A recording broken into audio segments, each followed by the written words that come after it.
Thank you for attending today. Really appreciate it. It's actually, after yesterday's rain, it's opened up a bit and it's a nice spring day. I don't think it's really spring yet, but let's enjoy it. Thank you for your time today. Thank you for coming to spend time and talking together and looking at the aspects of reuse. It's important. It's still one of the components of water that's less understood and not as actively implemented as it could be and should be.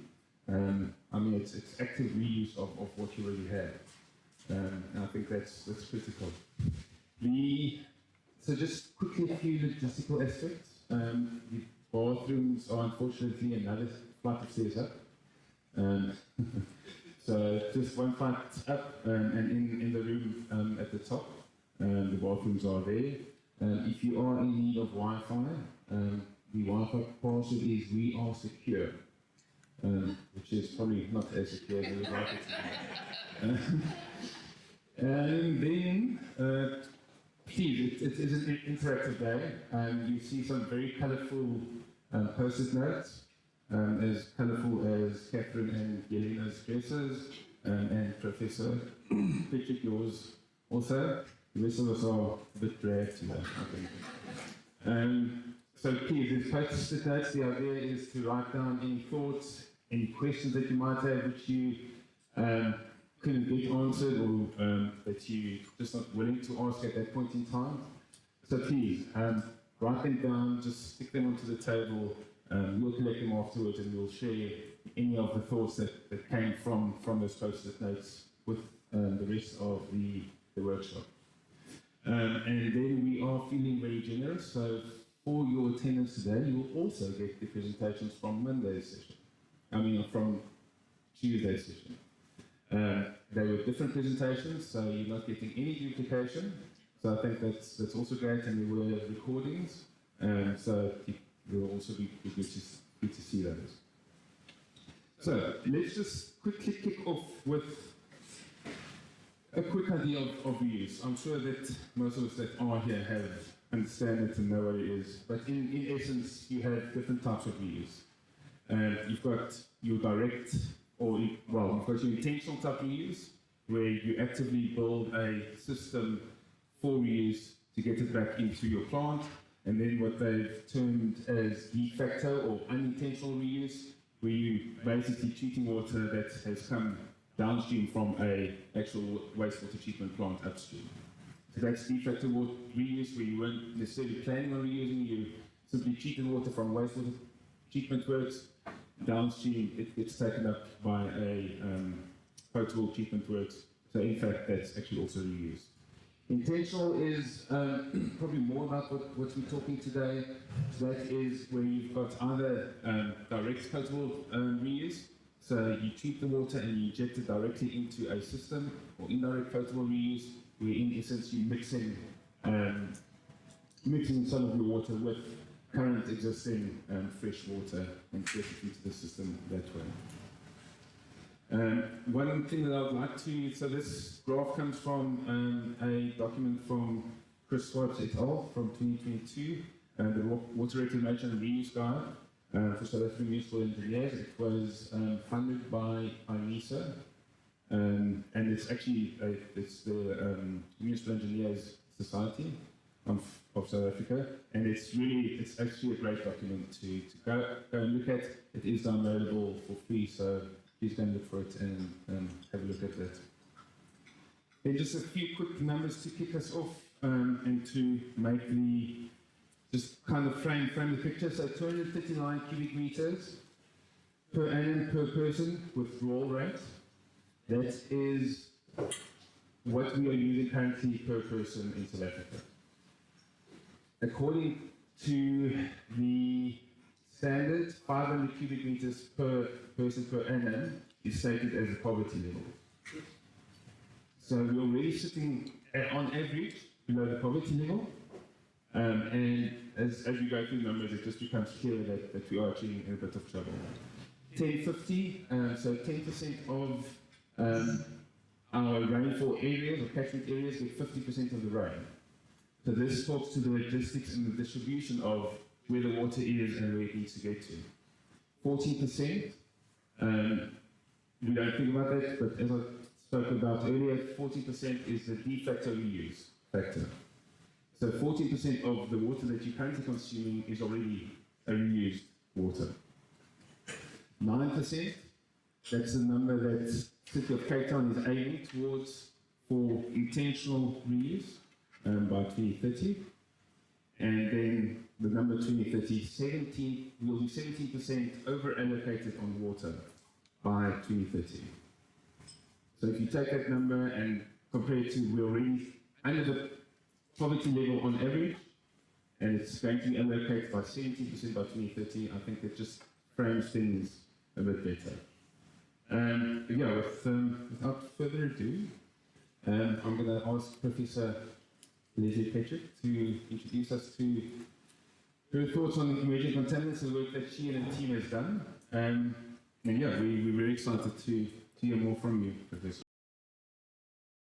We've just heard about the blue drop and green drop report, and it was reinstituted recently, and these are the figures that show you to what extent our wastewater treatment plants are failing in this country. So we really have a terrific problem. The Western Cape is probably the best service in the country, but that doesn't mean that we don't have problems. We do actually have huge problems in the Western Cape as well. I'm not going to dwell on them today, but if you've been following the news, you will know how many sewage spills we've had in the city over the last years. There is a website called IRIS that actually is supposed to track the parameters of water quality, and you can see there that we have got microbial, chemical, physical and operational criteria that are considered when they put this information on IRIS. My colleagues tell me this thing is about 6 weeks out of date, so you can't get real information out of it in case there's a problem right now that you need to address. These are the wastewater treatment plants in Cape Town with their relative volumes mapped on this map. And you will see we've got our 3 marine outfalls, which I'm not going to spend much time talking about today. I'm going to focus on False Bay, because False Bay is basically the recipient of our biggest wastewater treatment plants effluents from Cape Flats, Macassar and so on. You've all heard about Milnerton. This is probably the most famous lagoon in the world, and you probably know by now that the city is trying to address the problem there, but that's a photo from John Tresson, just showing the level of pollution that's coming out of the lagoon because of the failure of that Potsdam wastewater treatment plant. And this exact image can be taken at Macassar and several of the other wastewater treatment plants. Our wastewater treatment plants are not functional. And this has ramifications. First of all, we've had any number of beach closures over the festive season, and the city will post a little board like this after they have analysed the water and cogitated about it. So by the time they put that board up, the problem has probably been there for 3 or 4 weeks already. We're having a problem right now in Somerset West with a huge breakdown of their sewage pipe. The sewage is running straight onto the beach, and they still haven't put up a board up, and that's been going on for nearly a month. The consequences are real. This is just some images of Milnerton, how the sewage is just coming down into the lagoon, overflowing from God knows where, but anyway, the city claims that it's doing their job, but our analysis shows that they don't. I invite you to go and look at the Rethink the Stink webpage and Facebook page. You'll get the latest update of Milnerton Lagoon on there. Now, that has been published by the city, the amount of microbial pollution, and here is just a little bar graph that we put together of the city's information. Where's that little pointer now? Oh.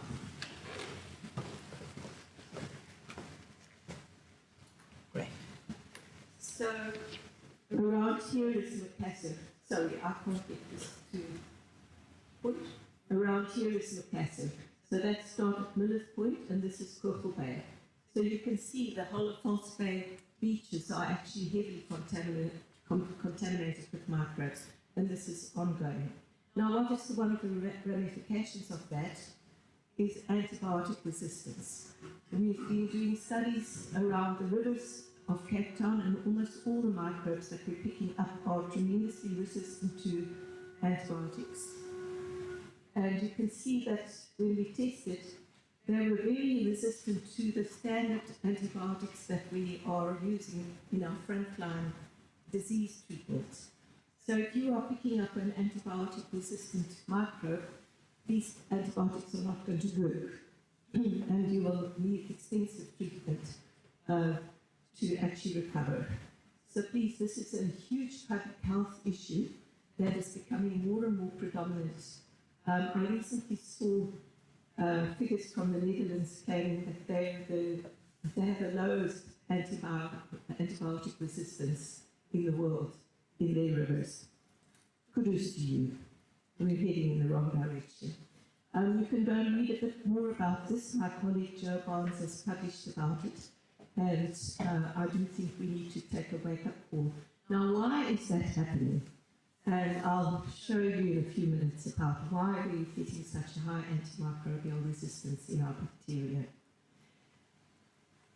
I want to change gears a bit and talk to you about emerging substances, because this is really the elephant in the room that nobody has been looking at. When we're talking chemical parameters, as I showed you on that IRIS list, it's usually just the most basic, like metals and dissolved oxygen, etc. It's really not looking at any of these emerging substances. Now, we're importing a huge amount of endocrine disrupting chemicals into our country. Here you can see a graphic of our importation over the years, and a lot of those compounds are actually banned chemicals. And these are the sort of things that happen to you when you're actually taking in those compounds or using them. Sexual abnormalities, feminization, decline in sex ratios, reproductive impairment, developmental abnormalities, endocrine disruption, gene alteration, testicular and thyroid cancers, and persistent antibiotic resistance. And what you must realize is that this chronic toxicity is actually a form of slow violence, not just on humans, but on every species that is exposed to these chemicals. Here you can see the list of the graphic of the banned chemicals that are coming our way, and EU is at the moment struggling to try and close the loop of the producers that are sending their banned chemicals out of the country because they can't use it in the EU anymore. You might have heard about the class action suits that are going on in America at the moment about the perfluorinated compounds. Now, these chemicals come into our homes in many different forms, and we actually are waging chemical warfare on all fronts, whether it be trying to get rid of the insects in our house, trying to get rid of the bacteria in our house, trying to get rid of the diseases that we suffer from. It's all based on chemicals. And I actually think that we've become hugely over-reliant on trying to solve every problem with a chemical. You've seen this graphic in a different form just a few minutes ago, but please go and look at our website called waterstories.co.za. We've put a lot of this information up there, and you can actually read through a lot of our studies information there. Now, a chap called Patterson already in 2013 showed that our drinking water in the country is polluted with these contaminants. So almost every glass of water that you take has probably got a plethora of low levels of these chemicals in it. I've recently been doing a little study from my own drinking water in my house, and so far this is what we've detected. We haven't been able to do a broad screen, but we've been testing for those specific compounds, and my drinking water has got acetaminophen in it, it's got carbamazepine, nevirapine, and amitriptyline in it, and probably quite a few other compounds that I didn't test for. With Chris Swartz, we ran a study in about 2016 where we looked at the various wastewater treatment plants and the efficacy of removing these compounds. And we actually found that although the wastewater treatment plants work to some extent, quite a lot of those compounds obviously escaping through the wastewater treatment plant. And this was also the case at Beaufort West, which is a modern reuse plant, potable reuse plant, that has got a reverse osmosis and UV peroxide in its treatment train. And there we were finding that, for instance, the female hormone was getting through the system, but low levels of many of the other pollutants that we tested for were coming through the system. And my students were involved in this study comparing the different wastewater treatment plants. And obviously, the less tertiary treatment you've got, the more stuff comes through. Here you see the perfluorinated compounds that my student detected, and this is the Beaufort West plant here at various sampling points. Now, where does that stuff go to? We've just recently completed a study that was funded by the Norwegians and South Africa called the Sun Ocean Project. And we were looking at these compounds, perfluorinated compounds, pharmaceutical compounds, industrial compounds, and pesticides. I'm going in the wrong direction for some reason. There's the pesticides that we look at. And we basically tested these things right across the country, right across the peninsula, from every site that we could get to. And here's the pulse-pay results. The seawater is contaminated, but please have a look. We're talking about nanogram levels around about below 10. Then we went to the species, the different species, limpets, sea urchins, etc., fish, seaweeds, and we tested the content of those compounds in those organisms. Now you must realize that those are basically sentinel species, and they tell us something about what is happening out in the environment. And here's the pulse-pay biota, and I want you to notice particularly diclofenac and sulfamethoxazole. Diclofenac is the stuff that you rub on sore muscles, and sulfamethoxazole is one of the frontline antibiotics. Now you want to know why we have antibiotic resistance. There's a huge amount of antibiotics being used for the antiretrovirals. And this is at 8 different sites in the limpets, the mussels, the seaweed, the sea urchins, the starfish, at 8 sites in False Bay. And these are just the compounds that we selected to test for. And please note, these are unmetabolized pharmaceuticals. We haven't even started looking at the metabolites or the secondary breakdown products. Same thing with the seaweeds. And I just want you to notice that this is 2 orders of magnitude higher than the seawater itself. Fish, here we're starting to talk about 3 orders of magnitude. There's your snook, full of diclofenac. Herbicides in the fish, also talking to 3 orders of magnitude higher. We've recently done a sperm study, looking at the impact of these chemicals on sperm, and even the lowest levels are actually affecting broadcaster sperms, like sperms such as oysters and mussels. We've tested it on a human sperm as well, same effect.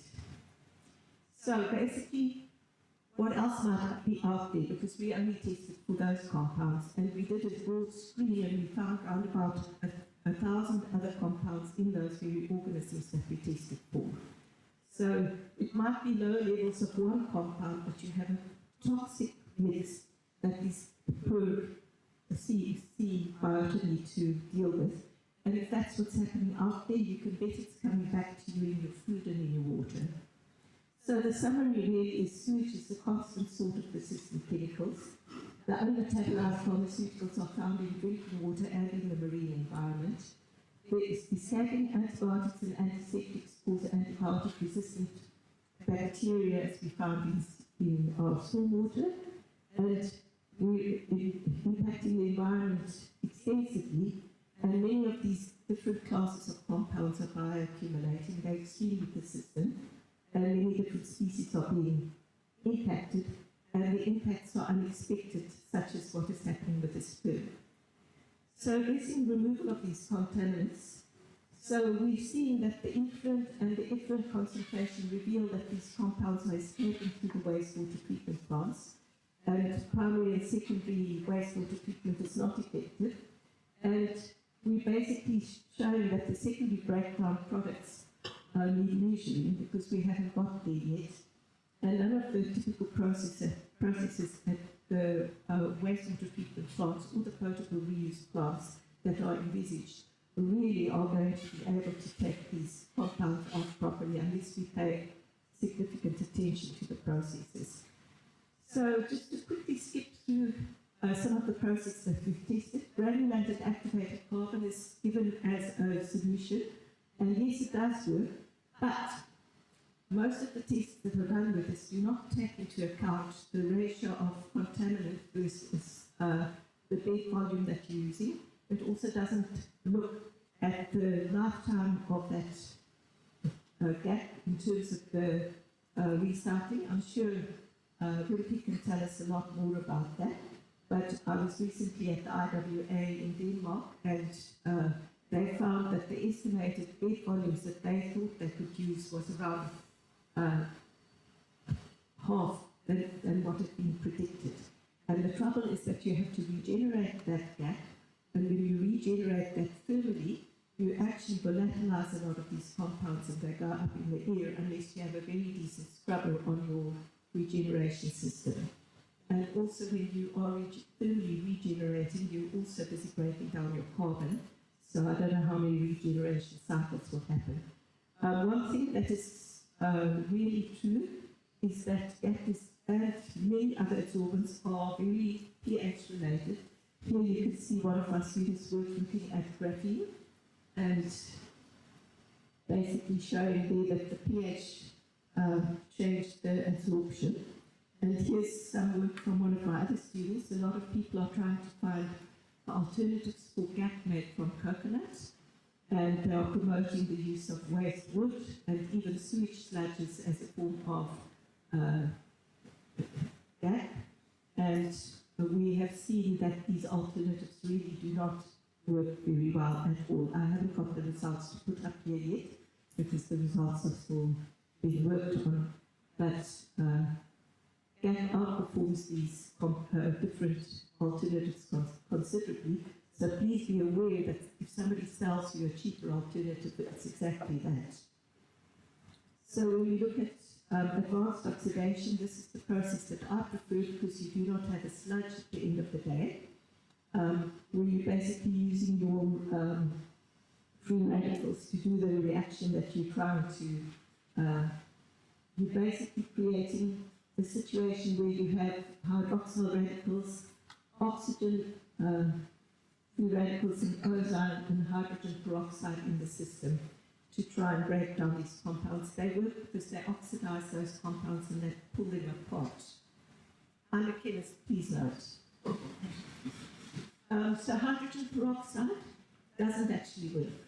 So here you can see when you expose those compounds to hydrogen peroxide for 2 hours at a normal kind of dosage, they do not break these compounds down. You can see some of them were removed a little bit, but others were not removed at all. Photocatalysis is also used.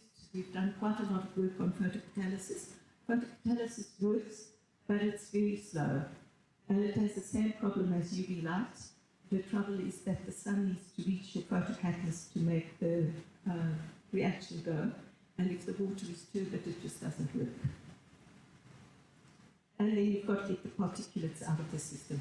We've spent quite a bit of time on looking at plasma systems, electrohydraulic discharge systems, quite complex systems, but they work quite well. You create plasma in the water, in an oxygenated zone, and that creates your free radicals that goes into the water. No magic there, just lots of peroxide and hydrogen and OH free radicals. Here you can see the dye breakdown using a system like that. And here you can see the degradation that you can achieve with the system by itself, and if you add some photocatalyst into the system. However, this study that we did on the photocatalysts with the electrohydraulic discharge reaction, although it showed very good degradation rates, I want to show you something. We went and we tracked the secondary breakdown products. And please have a look at what we created when we used those systems. So when you use advanced oxidation, whether you're using UV or peroxide or any other system, you really need to run it until there are no more products left in the water. So I want to tell you a little bit about our hydrodynamic cavitation system. It's basically just a mechanical system using creation of vacuum bubbles that basically implode and create release of the free radicals. And my students have been using this system quite successfully. This doesn't create a sludge. It's very simple to operate. You don't need any advanced electronics. All you need is a pump. And we basically ran the same compounds that we used for the UV through the cavitation system, and you can see that the breakdown products are quite a bit better. It still needs optimization and scaling up, but I do think we need to start looking a bit more broadly at the advanced oxidation options, because they do offer an alternative to GAC and UV light. So conclusion of solutions, recalcitrance of organic chemicals is high, membranes and absorption good, but cause fouling and sludges and other problems.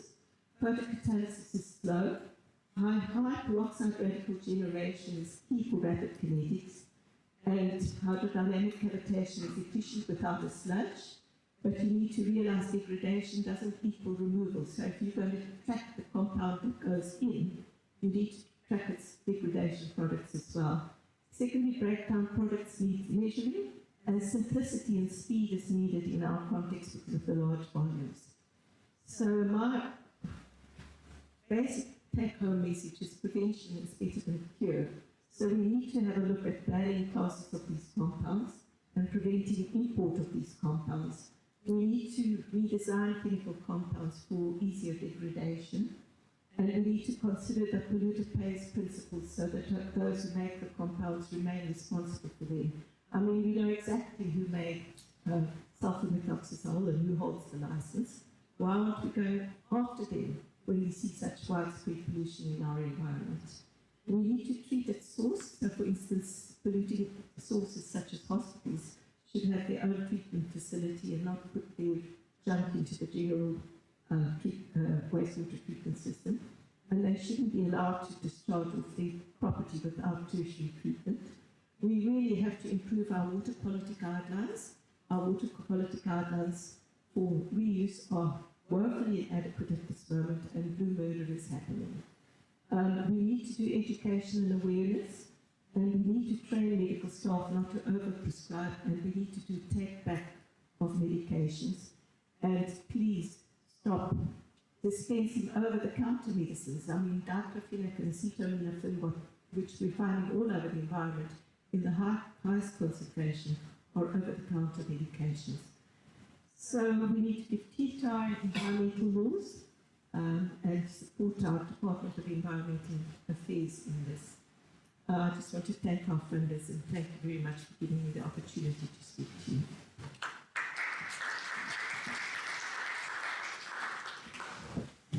Thank you, Professor. Are there any questions from the floor? Sure. Thanks for the very interesting presentation.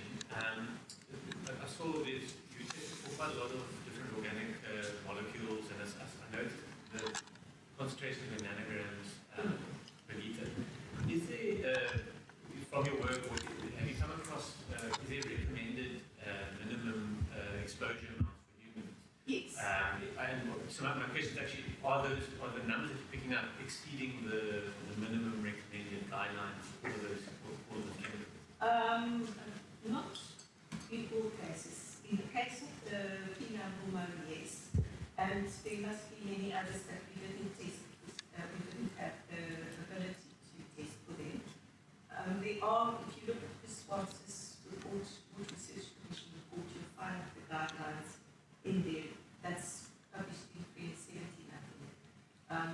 But you know, that is based on a large adult and what will kill 50% of the population. So what percentage is okay? Yeah. You know, are we going to be happy with 10% of people getting killed out? Well, I mean, that's the big question, because obviously when we're designing the process, you want to have a target removal rate. Yes. So is the from your work is the recommendation that we need to go to pretty much zero, or is there some kind of guideline on that? Well, look, you can take those guidelines as being the absolute maximum that we should be allowed to do. But my feeling really is that we need to work to far lower concentrations than that, because it's not just that compound that's coming through, you're getting a plethora of those compounds. And the trouble is that the levels in the water, as I showed you, the steams are very low. Yeah. But we're getting bioaccumulation 100,000-fold. You know, so you might think it's negative in about amount, but those compounds persist, or pseudo persist, because we're adding into the system all the time. Yeah. So it really is, please guys, take this seriously. This is not a joke. We're busy sterilizing our population, we're sterilizing our marine organisms, and you know, well, maybe the world can do with these of us, but I don't know if people are going to like some of this story. Any other questions? Sure. Lauren, I was staying from the CSR in Stellenbosch, sorry. You worked with Bettina as well, and I think she was part of some of this. To what degree do you think chlorination of our water as well as wastewater that's probably not properly treated, how much of this is potentially due to chlorination of our water in terms of our antibiotic resistance, because the Netherlands do not do chlorination and have not for many years. So I was just wondering in terms of that, and then I think related to what he said, what does these levels that you see mean to us as humans? We are still here. I mean, you can go and be devil's advocate and play around with saying, well, we're still around and you're saying this is really bad. And I want to say that I agree with you that it's really negligible. Well, it's very small volumes or amounts that's in the water and we don't know. So I think important, your message should be that we are really looking at our future of our children's children, because the endocrine disrupting chemicals are 3 generations from now, and we are already impacted by what our grandparents were impacted by. So I think that should be part. And then in terms of treatment, did you look at activated carbon in any of those treatments, and were they maybe a bit better at removal of some of those? Okay, right. Let's start with the chlorinated products. I am pretty sure that there are chlorine-generated secondary byproducts, and we all know that there are various forms of chlorine that are toxic. But we're finding the primary pharmaceutical. So I don't know if the chlorine didn't break that down, and I don't know to what extent they chlorinate the effluents. I know that the city has been putting buckets of chlorine and chlorine tablets in the rivers to try and bring the E. coli counts down. But basically, please don't believe that we have a single river that has got clean water in the Western Cape around the city. Almost each one of our rivers is actually pure effluent from the wastewater treatment plants. Please consider the volume of the water that we're bringing into the city versus the amount of precipitation we have in many of the months of the year. So our rivers are really polluted in the city area. Second question was around the... Well, what does the levels mean? Because Okay. the dose response models we are still struggling with. I work on risk assessment, and our dose response models aren't following the usual. So Yeah. it's very hard to say what does it actually mean for human health at the moment. Yeah, so going back to that, that's why I put the sperm count study up. We've done that on humans, and for humans, even the very low nanograms are affecting the sperm count, and human sperm count has gone down 50% over the last decade or two. So every year we're losing fertility. The youngsters in this room are probably 10% as fertile as their dads were or are, because of the amount of pollutants that we're taking in. Going back to the activated carbon, that was what I was calling GAC. Yeah. So we have done studies on GAC. It's seems to work, but the trouble is that a lot of people that put up studies on GAP didn't do their work properly. So they put a huge amount of GAP in and a tiny bit of compound, and then they see it all being taken out, like my student did. And then they say, magic, it's the best thing in the world, but they don't actually look at the fact that in a wastewater treatment, people will use the minimum because of the cost. And they will try and make those bed volumes last for as long as possible. And who is going to stand there and say, too much is coming through that bed volume? You know, price will out. Now, going to the last question was around. No, that was it. Was it? Okay, Yeah. but the dose response story, sorry, we didn't really cover that. I do think that we need to really be careful about minimizing the risk from low levels in the water because of bioaccumulation. Yeah. And most of those risk models take it one compound at a time. They don't account for the thousands that we saw there, you know. So when you put all that together and you see the fertility tracking down, you know, cancers are tracking up, fertility is tracking down, sexual abnormalities are tracking up, bisexual people are increasing. Please don't shoot me. But one needs to start looking at why that happens. Thank you for that. I think it's one intention of today is to actually also hear the uncomfortable things and to understand where we are, and we are here to try to solve problems. And I don't think we should shy away from things that are uncertain to us or unknown to us. And I think I didn't mention yet that this was the intention of this space also. It's different, it's something else, and we just want to get a bit of those creative juices going. But thanks, this is much better than the Johannesburg workshop was. You guys are going a bit earlier. You get going a bit earlier. Questions, you didn't get until the third presentation to Johannesburg, so thank you for that. Next, we have Marinelle Steyn from the CSIR. She's done quite a bit of work on reuse, and she's going to share some of her findings and research with us now. Thank you. Good morning, everybody.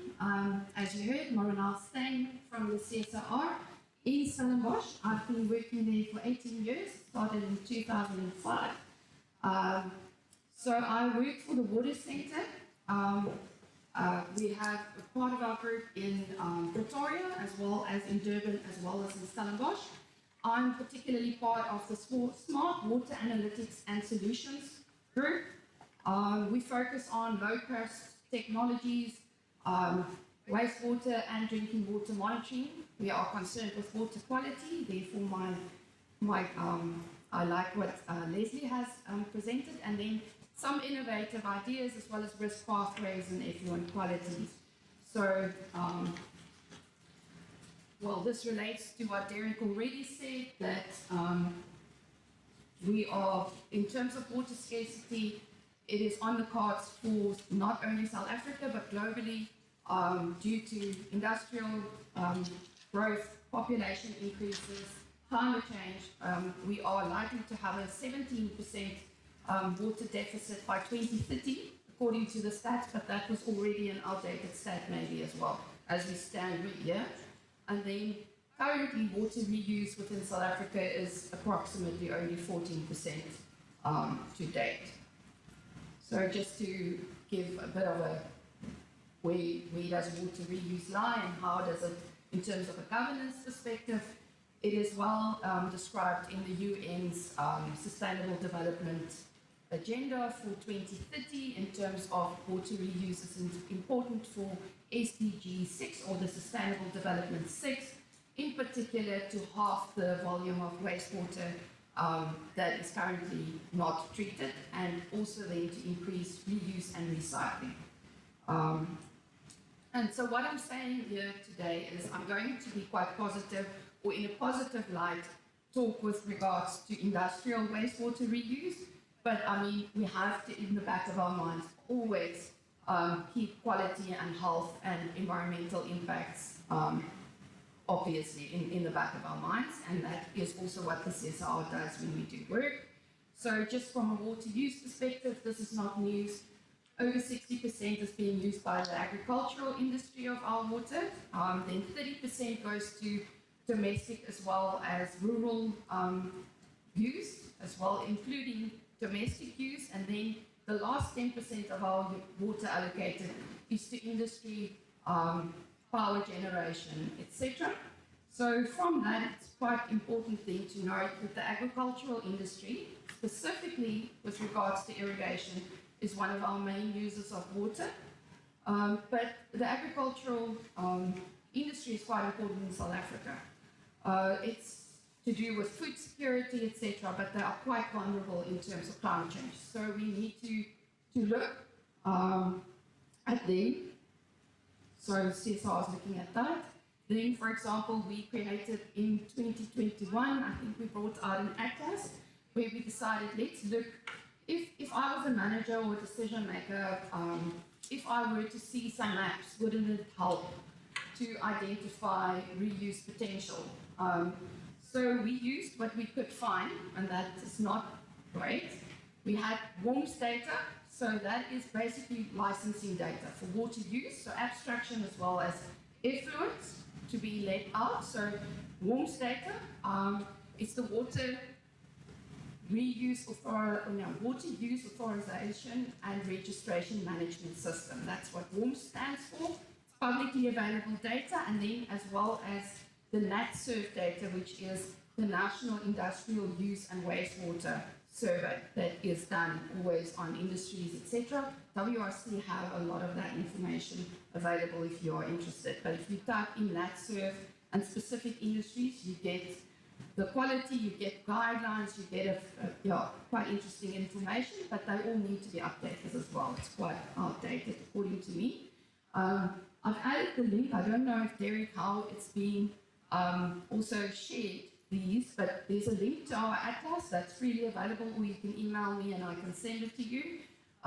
Okay, so we've done a lot of maps on those data, and basically it boiled down to the highest volumes are used for agricultural irrigation in most of the provinces, except for Gauteng, where mining was the highest water user. Then part of the challenge in South Africa, we did a vulnerability assessment, also based on that, as well as data from the Green Book, where our built environment people were strongly involved in. And if you were to look at, most of the dots are yellow, which means there wasn't really, it's vulnerable, but it's not yet the risk.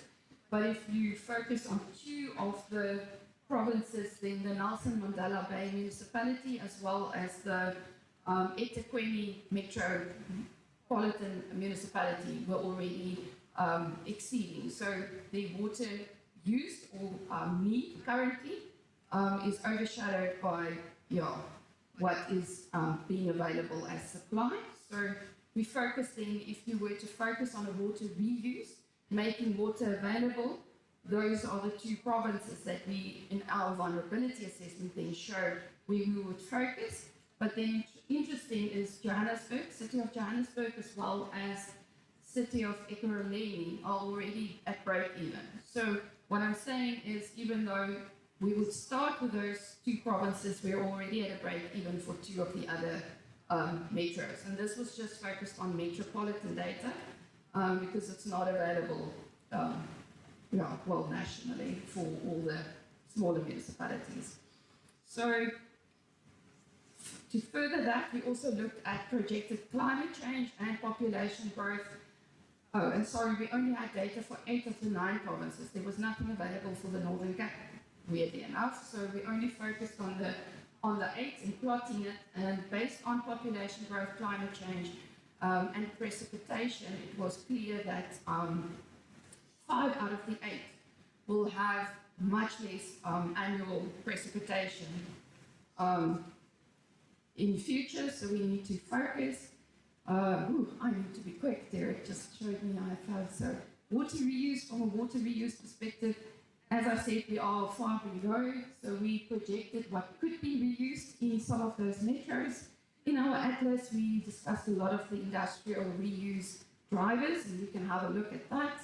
Then we get to reuse constraints. There's a lot. I mean, based on quality, the governance, as Leslie mentioned, our guidelines are really not good enough at the moment to make proper decisions. The environmental aspects that she's mentioned, I don't think, but also technologies. Our treatment is not yet on par. So, and then we've done, so based on our maps, we did an Excel decision support system to assist, and we also include bioassays. So to say, if we were to reuse, instead of using water, we try to categorize wastewaters based on the NatSafe data. So to say what kind of quality you will look at if you were to look at a mine or to look at a specific industry, and to see, instead of just straight on guidelines saying it's a no-go, what you could potentially expect in that and what you could be reusing that wastewater for. So we did a decision support system. Am I now on the right one? No, still not, sorry. There we go. Okay, so we did first an Excel-based decision support system, and then we went to a web-based one. And we worked with eThekwini municipality directly. We didn't get a lot of love from a lot of the metros in terms of working with us to try and populate this, because we really want to model and see how to improve this. Because once people have seen this, maybe there's a way to work with engineers to continue. So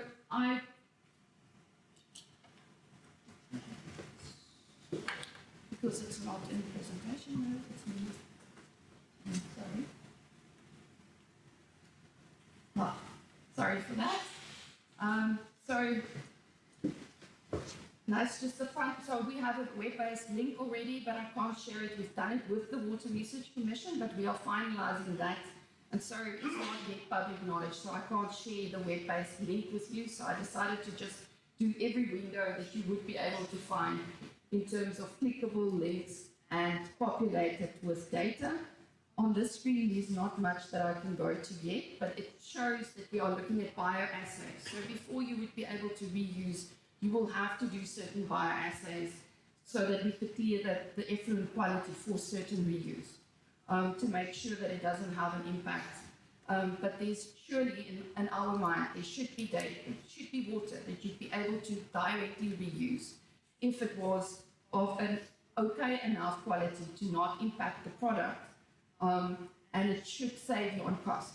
So if you were to look, that would be one of your home screens. It shows to the left-hand side the water use and then your effluent. So that is basically the data that we got. So it shows, and then specifically for everyone, but if I continue, if I went into just water use, so there's a little water droplet, I click on that and it opens the data for me. But if I continue and I look at KwaZulu-Natal specifically, if I were to filter now, and I mentioned I only have data from them, to really go into detail, it would show you all the industries. So they gave us all their data of all industries, so you would map all industries, the volumes of what they have in terms of water use. And then in the same, we also have effluent produced, because you're interested in the effluent produced, not that much in their water use. But you want to know both because you would want to inform them as to how they could potentially better their production in terms of reuse or having a lower cost water, or getting kickbacks from a different industry using their wastewater. So then you could also filter on eThekwini specifically, and you can dial into all the industries, as I said, and then if you were to click on Alpha, which is the top industry, then you also go to distance. So from an engineering perspective, what's important? The first thing is cost, and it should be easy. So you can only reuse really if it's close by or it's convenient, because cost isn't a thing. Cost of treatment, cost of transport, and then the risks. So we filtered. At the moment, I'm not agreeing with the scale that was used. There's a scale of distance allowing up to 50 kilometers. So that was with no filter, so no distance. That's in the immediate vicinity of Alpha. And then you could go 20 kilometers that one, and that's 50. And then it shows number 1, number 2, number 3. So it shows the different industries that you could likely, based on quality of the NatServe document, saying what the effluent is and what you could potentially reuse it. So, and then I think just to save time, that was just on the effluent, the same.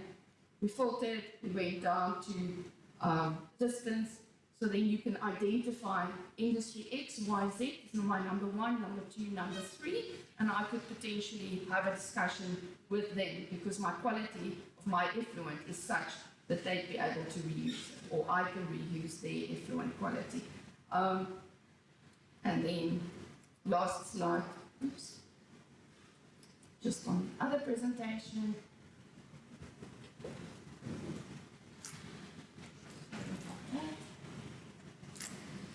On my system at home, I just click between the two and then back up. Okay. Yeah, just in terms of conclusions, I think it's clear based on the data and where we're going that water reuse is important. But based on what Leslie said, also some of the issues that I mentioned, there's a lot of constraints still. I think it is clear that we don't have a choice. We will have to look at reuse.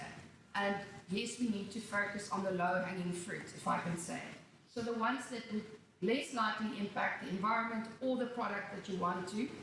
But there's a lot of things that needs to be put in place, and that means you need to plan to integrate. So when you build a new wastewater treatment works or a new factory, you need to plan to reuse.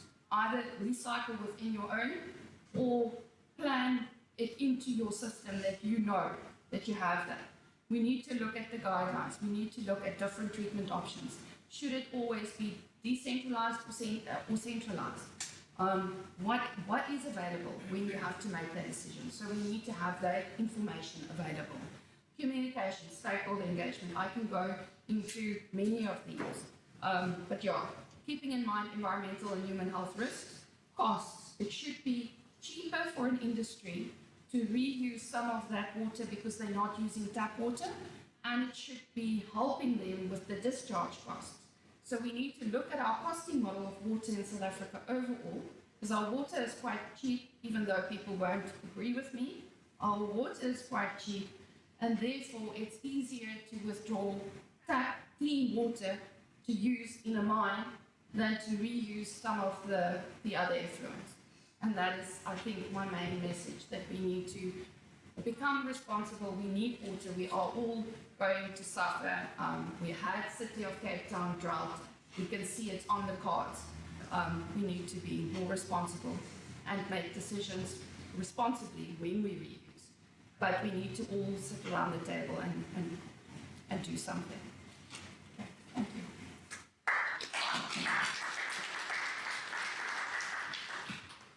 Thank you, Maribel. Any questions? Yes. Yes.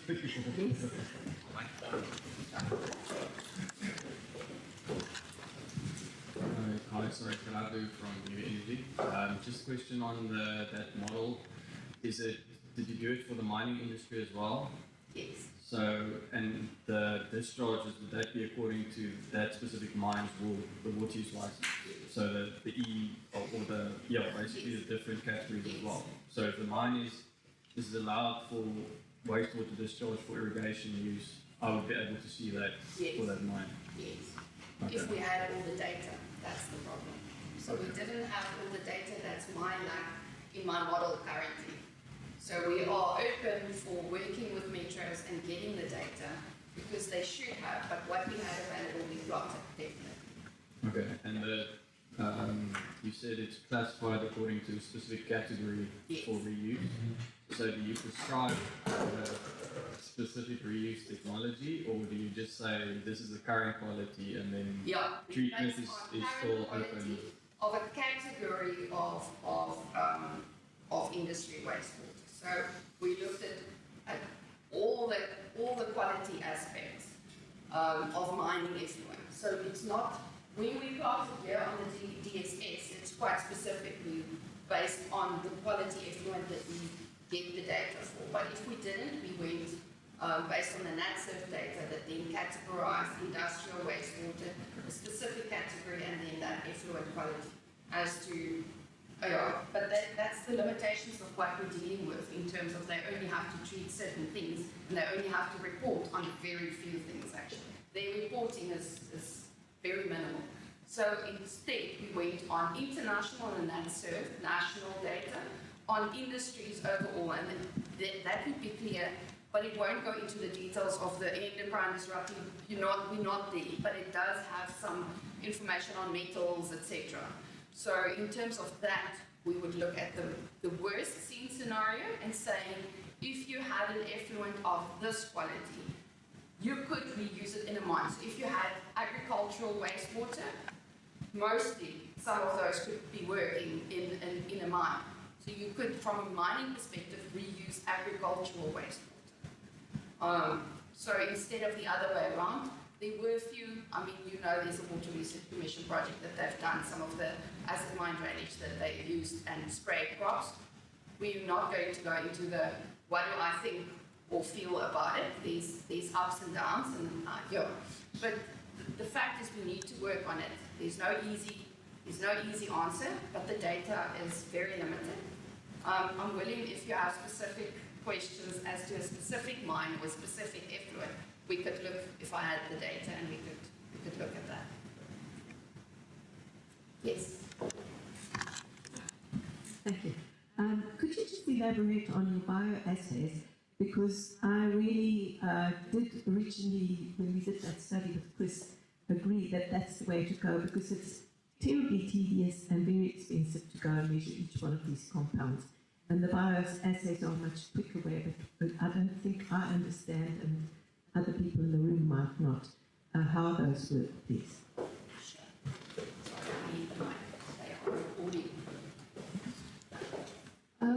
Okay, so the future is an envisaged thing. If I'm industry X and I would like to use your effluent, that there would be bioassays done on that effluent prior to that, so that we know effluent of that quality has gone through bioassays and I could safely use it for my industry without impacting my product. Okay, so bioassays, it's tested to, so either you do your mutagenicity testing. IAMS test is one of the examples. So there's these ones. So we did a lit review and then used what Natalie Anekhan is also doing in her work with Chris Swartz. We are looking at identifying a kit of different bioassays, which would then look at environmental and human health impacts. And so they would be sensitive to things like the endocrine disrupting chemicals. So the 17-beta estradiol is one of those that you can't get around in the sense.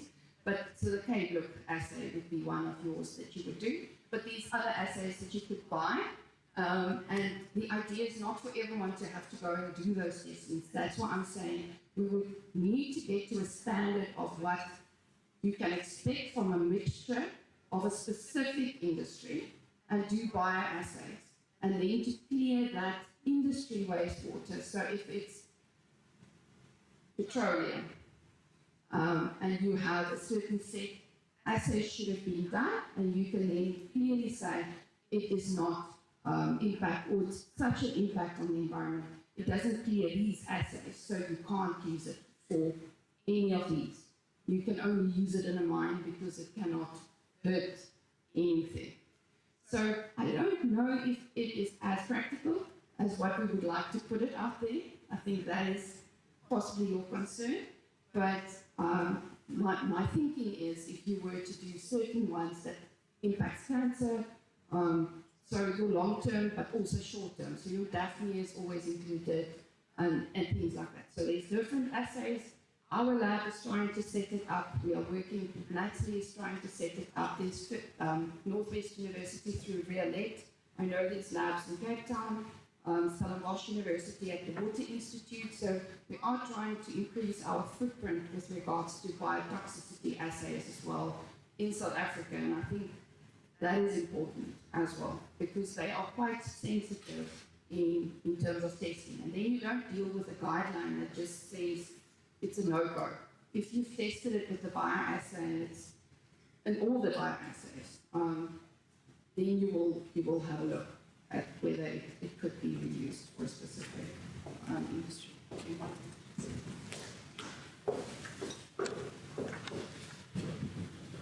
So these decision support systems are only as good as the underlying data, right? So how sure are we about the reliability of the data? And is it stated in the application? Because I'm sure certain municipalities, the reliability is higher than others potentially. And is this built in, or is it commented on? I hear you. Yes, it is stated on that first page that somehow didn't pop up when I wasn't in presentation mode. So it is based on the data that we got from the metro specifically currently, so but only Etequeti that worked with us, so they sat around the table.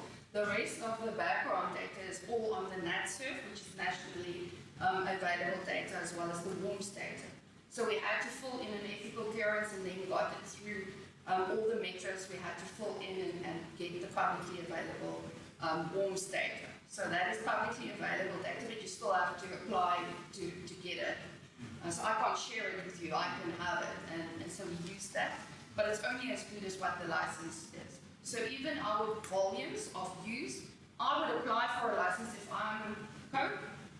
I want to have access to, I mean, I'm not dumb. I want to be able to produce Coke for the rest of my factory or my organization's lifetime. So I'm not going to reapply for my license if I don't. So in my license, I'm going to say, currently I'm using 100,000 cubic meters, and now I need, for future, I would up it with whatever percentage, and that is what my license, I would apply for a license for water abstraction. And then my effluent would be based on actuals, I'm assuming, from the license as to what they monitor. And so that is as good as what the license would be. I know some people are using much less water nowadays than what their license used to be for, but they're not changing that either, except if it's cheaper for them to not apply. So you pay based on what you've applied for. But if your organization or company is big enough and you can absorb that cost, you would rather keep your cubic meters that you've, or cubic for whatever, that you've applied for and it was given to you. But in future, the World Bank Group did say that 25 to 40% of what all industries are currently using, not just industry businesses, all water use industries. So if you were to take people drinking water, we will have to, and we saw it with the drought, it was able, we could use less water. Not necessarily for drinking, but we use a lot of tap water for gardening. And we're almost back to where we were. So there's a lot of leeway. So 25 to 40% of a cut in what is currently used.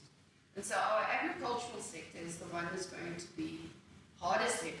And that's the one that produces us with food. So we need to, in the others, start looking at reuse and minimizing, because they're already quite good. I mean, most farmers are quite good at what they do and trying to limit. And they are the ones being checked. But a lot of the industries, etc., aren't necessarily checked in terms of what they use. Don't know if that helps.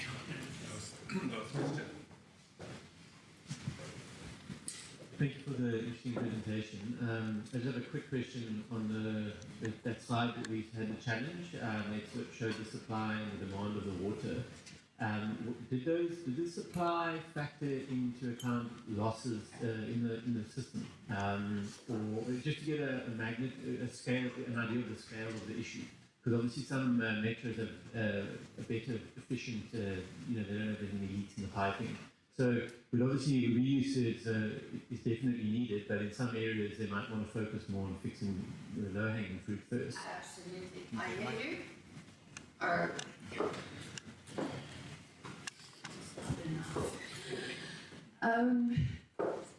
I can't actually answer you. That was based on data from the CSR Built Environment Group doing the Green Book data, and I'm assuming that they would have included that, but that's an assumption. And then it's combined with our data from the NatSurf and the WARMS data to say this is current supply based on those licenses, etc., versus the effluent produced. So I will have to check up on that one. Good question.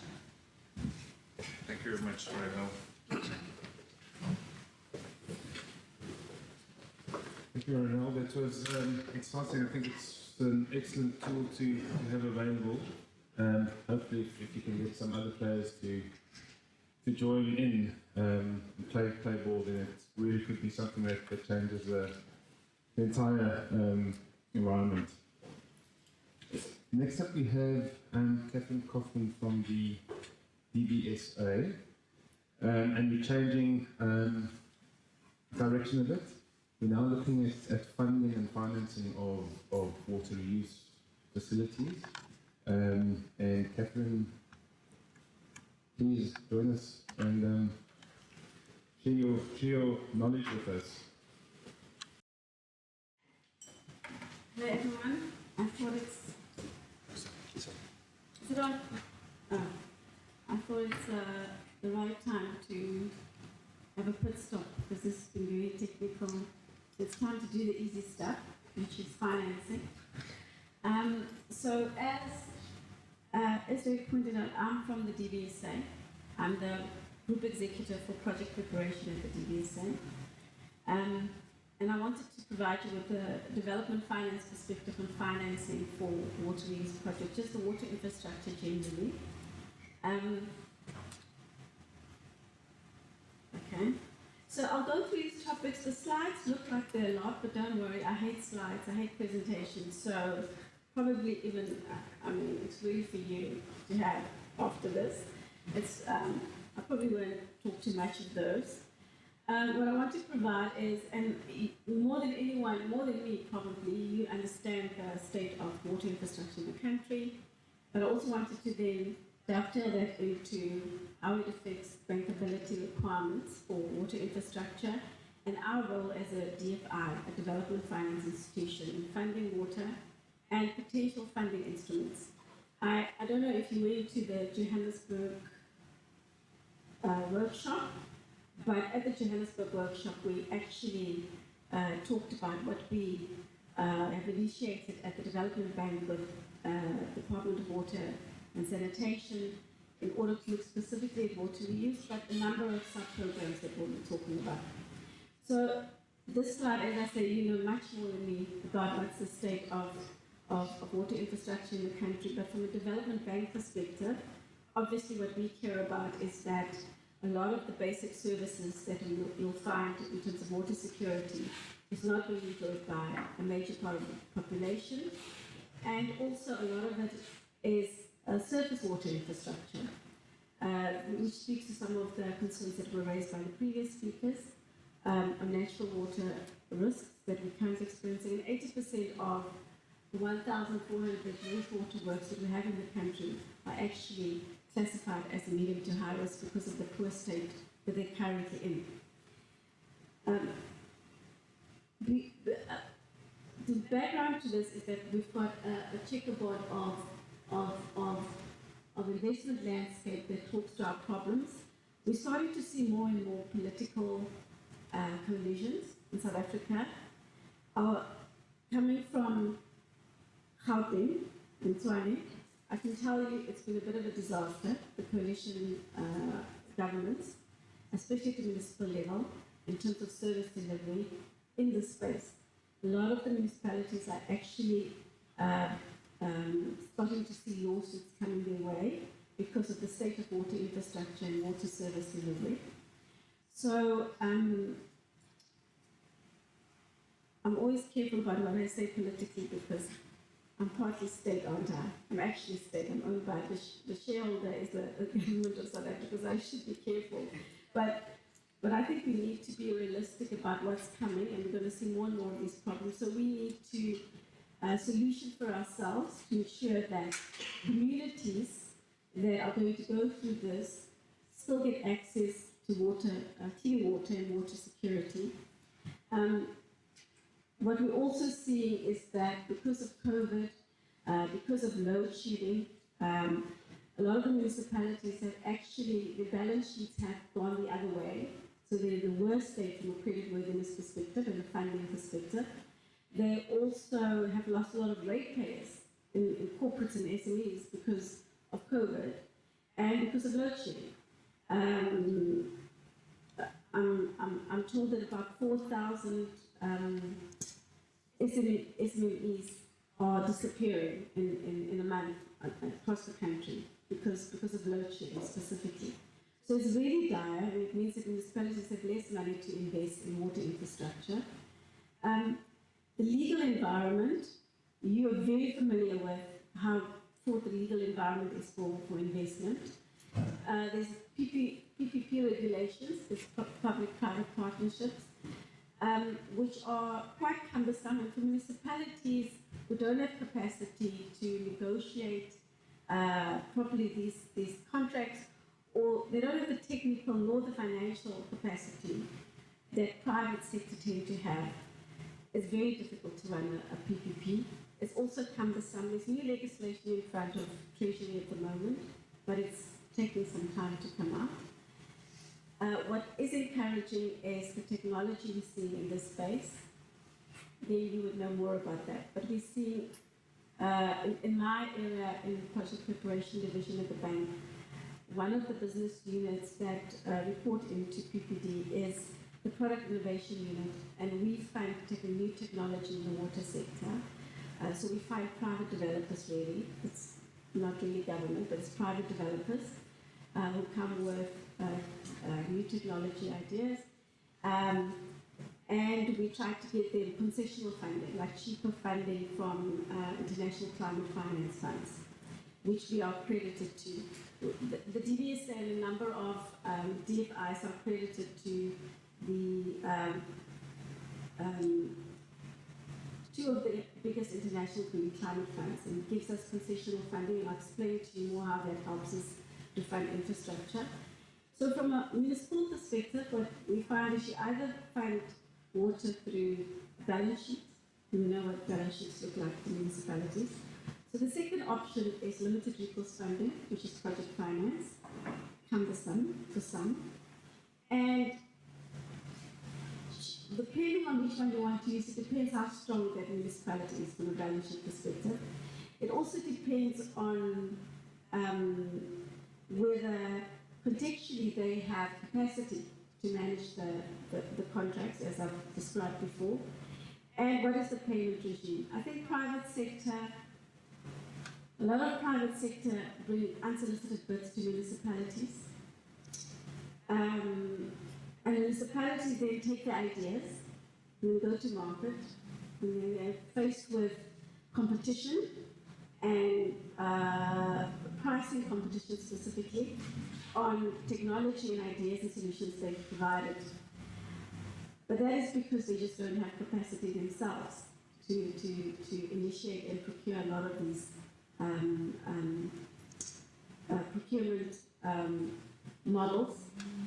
What is great about South Africa is that we've got very deep skills in the water sector. I know there are a lot of international companies that have come to help us with our problems in the water sector, but we actually have very deep skills in the sector. But the counterparty we have to deal with is where we have challenges, which is the municipalities. So, and in addition to that, once you provide a service which government is supposed to provide themselves, and you provide it as a private sector, you obviously expect to be compensated. Again, there's a problem with how municipalities end up paying you, because once they get money into their balance sheet, it's kind of fungible. It's not for a particular company. It can go anywhere, you know. So that is where I believe that the DFI is coming, the development finance institution is coming, and the precursor for bankability or funding infrastructure is well-packaged projects. That is the precursor. So as a development bank, many of us do more or less the same things. We provide concessional funding. I know everyone says the DBSA doesn't have cheaper funding than commercial banks. I agree, actually, we don't. And the reason is actually because we don't, development banks across the world get funding from their shareholder. They get funding from the state. So we go into the market, big capital market, and we get funding from Standard Bank and Nedbank and RMB, and then we go and co-invest with them in the same projects. So we get it from them at cost plus, and they invest alongside us at cost. And that is why you don't see the difference. But where the difference, we do bring it in, specifically in this bank, is that we do provide other services that the commercial banks won't provide. We also provide concessional funding. Concessional funding and blended finance is when you take, and there are different models of blended finance, but when you take, like, for instance, grant funding, which means funding you don't have to pay back, and you take funding that is subordinated, which means that you will be paid last, your patient capital, or your funding is almost quasi-equity. So if anyone's going to lose money in this transaction, it's going to be you as a development bank, as a lender, and not a commercial bank.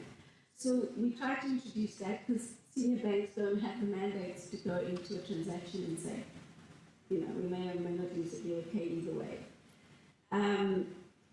So that's concessional funding. We also provide upstream activities such as project preparation, capacity building. Capacity building, we used to run a program where we went into municipalities and we actually helped them build capacity, whether it's financial management, how they manage their actual equipment in the space, in the water space. But what we do more and more of is around helping them, and we've got a new product called the Early Development Support Product at the DBSA. What have I done? Okay, I'll use this because I don't see that. Okay.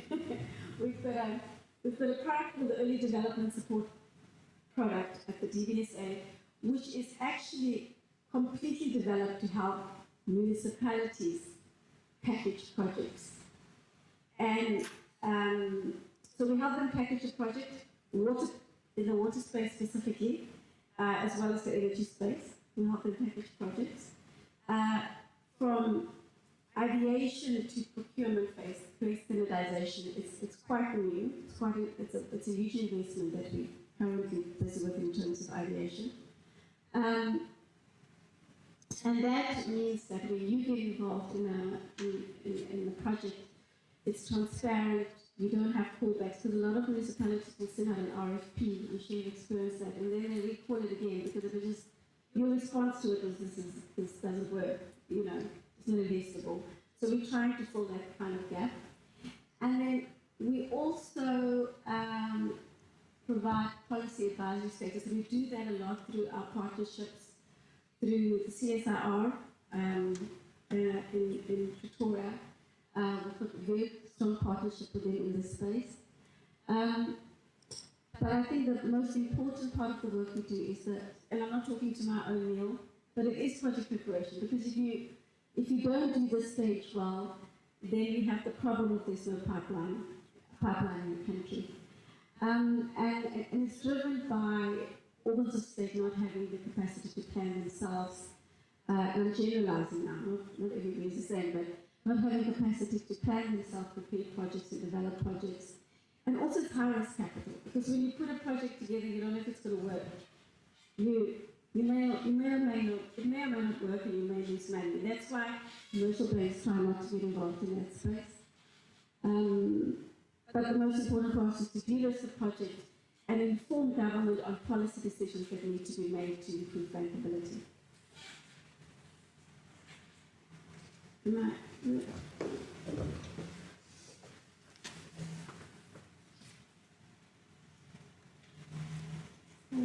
Doesn't want this.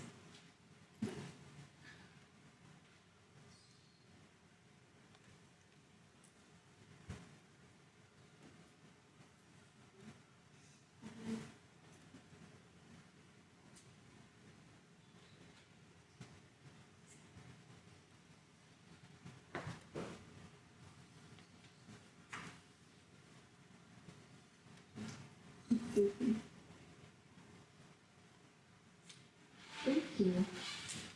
Okay, so how do we do that? Uniquely, I guess, to most development banks is we get involved at municipal stage in terms of planning. A lot of what we do is there's a new product, I don't know if you've met Johan Lubber, he was quite involved in developing this product called the Vumela product. And what it does is it's a funding structure, very concessional funding structure that we've developed for bulk water infrastructure. And that is because we saw that a lot of developments were getting stalled, commercial, industrial, as well as property developments were getting stalled because there wasn't investment in bulk water infrastructure. I've spoken about preparation, funding, that's our bread and butter, I guess. But one thing that's probably unique to us is that we also manage build and design and construction of projects for state-owned entities that don't have capacity. And we monitor that, the maintenance of that over time.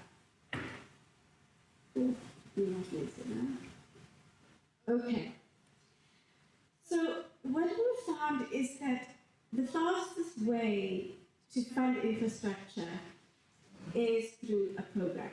And that's why I've come now to the National Water Program that's been developed at the DBSA. So the reason why we use programs, and the IPP office, you're very familiar with it, also reports into my area at the bank. The IPP office, the National Water Program is supposed to be exactly what the IPP office is, but much more pronounced, in the sense that the IPP office started with a program and they sort of ran the same one for a few years, while the National Water Program, the reuse is only one of the sub-programs. There are actually 6 programs that we're piloting. There are 15 sub-programs that have been developed, but in terms of those that are most developed, it is 6 sub-programs that I'll illustrate just now. I won't go over too much, but I'll show you the slide. And the point of a program's office is that you can develop projects at scale and at speed because you create standardization. You get competitive pricing, and you also get blended finance because that's part of the packages of how you choose to package the project.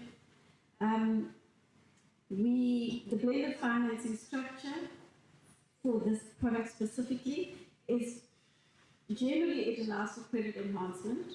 So you'll have a concessional grant, you'll have concessional loans, and you would probably have some sort of partial credit guarantee, which is if you're a senior lender, you don't want to take risks, so that guarantee, and DBSA has got a new guarantee product which we've never had before, where we back contractors, EPCs, not banks. So we don't underwrite another bank, we underwrite an EPC's ability to perform. But generally a PCG, and the one that we've secured for the water reuse program, is actually to support senior lenders. And the reason for that is we want to catalyze more senior lender funding into projects so that they feel secure, that from a liquidity perspective and a default risk perspective, they're covered.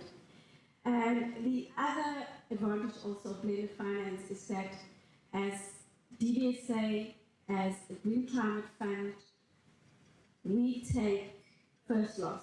We wait for everybody else to be paid first. But I've spoken about the guarantee product. I've got less than 3 minutes left, so I'll run through this. The National Water Program, we've worked on it for many, many years. Everybody thought that it's an urban legend, that it's never going to happen. But actually, it's quite well developed now. And as a consequence of that, we've had great support and buy-in from DWS. We've got a political will is everything, and the support from the DG, from Sean Phillips at DWS, has been instrumental in us being able to set up a water programs office, ring-fenced at the DBSA. It's ring-fenced at the DBSA because we don't want deployment of resources from the state. The recruitment is external, we run a recruitment process, and we also want to pay people market rate salaries that they probably, from a government perspective, won't be able to match. And it is not politically tainted. It's run very much the same way we run the IPP office, or let me say support the IPP office, which is we support them with procurement and operational as well as capital raising. And so the DBSA secured Green Climate Finance of $235 million, which is almost 4 billion rands, for the water reuse program as a start. The other programs will probably get the same level of support. And that is really to ensure that we are able to prepare projects. There's a concessional piece that allows us to prepare projects. It's non-recoverable, so we don't have to pay it back. For municipalities, for water boards, and to also eventually help them be independent from us to some degree. But it's one of the, it's our pride and joy in terms of, those are the sub-programs I referred to earlier, in terms of securing water security for the country. One more. So, while we are a bridge for public and private sector, I mean, as in the DVSA, we do also participate and initiate projects in the private sector space, so private to private. The Egypt program, which is the Embedded Generation Investment Program, came about because of the 100 megawatt dispensation in the energy space, meaning that you don't have to, Eskom doesn't have to be your buyer for energy. Similarly, in the water space, we see a lot of opportunities. Is it Marina? Yes. Mentioned the asset mine drainage is an opportunity where we can use independent water purchase agreements and fund those, and introduce concessional funding, which is much cheaper funding to assist whoever wants to invest in that, as well as, of course, industrial zones. Then there are two very successful water projects that have been done. I'm not sure if you guys are involved in it, which relies on an industrial zone. So the contract is with the municipality because they're supposed to deliver the service, but the base case financial model, meaning the model which will repay your equity and will repay debt to funders, is very much reliant on the industrials in that area and their performance, and the bankers take a risk on their performance, not the municipality, although it's contracting with the municipality. And 96% of those projects were actually recoverable in terms of there were no default rates. And the other 4% were made payments, they were not defaults. Thank you. Thank you, Catherine. Any questions?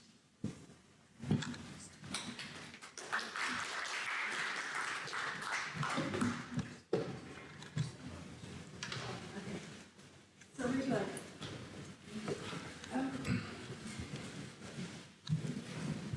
Thanks, Catherine. Very interesting. We've heard a lot of talk over the last 20 years and more about restarts of funding and restarts of projects. And someone told me once there's more conferences around PPPs than actual PPPs.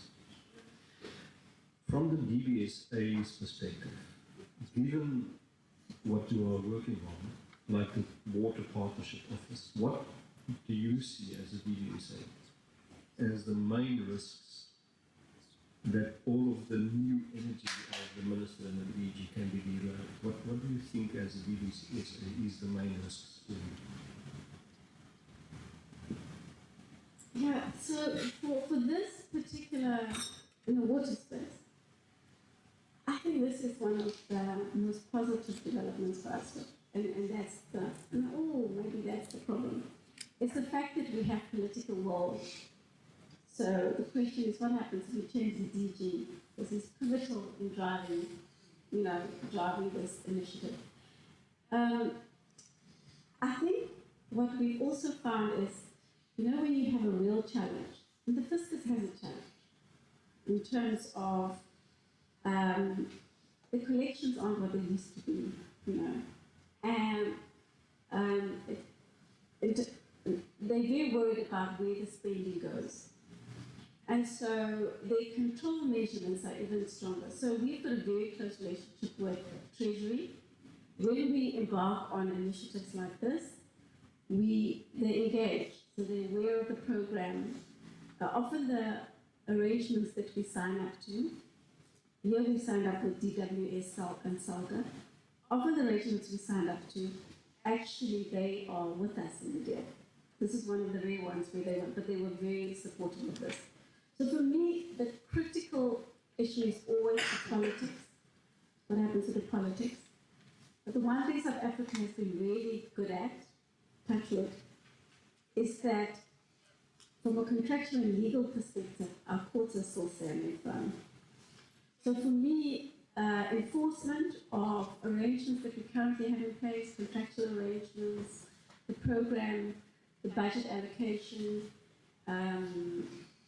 and we've been able to operate and do what we need to do despite all the malaise around politics.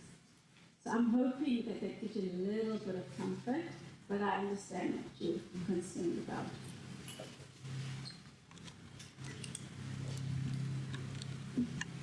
Thank you, Catherine, for the interesting presentation. I heard your colleague Johan Libber speaking about this blended financing probably a year or so ago at one of the research events. And at that stage, I asked him, has there been any reference projects where this has actually been applied with blended financing? It's an extremely interesting concept. But I just wanted to check, that was quite a while ago, and he did mention that it was more the early stages of development. Has there been any progress on, are there actually any reference projects in the water space that have successfully either started or about to start with the blended finance model that you mentioned? Yeah, so the blended finance model I'm speaking about is not only applied in the water space, so it's been applied successfully elsewhere, but in the water space, the grant facility that was receiving concessional funding, that is new, and we needed that. For the water space, it's not energy space. You don't have three players like Eskom, DNRE. In the water space, you've got all these municipalities. There's SALGA, there's NISA, that's another, there's a lot more complexity. So it did take a little time, and also the cash flows weren't that visible, like where we've applied this before. So we had to get international assistance from through our accreditation from the GCA, from the Green Climate Fund. So no, the short answer is no, and the program is new. It's just established this year properly.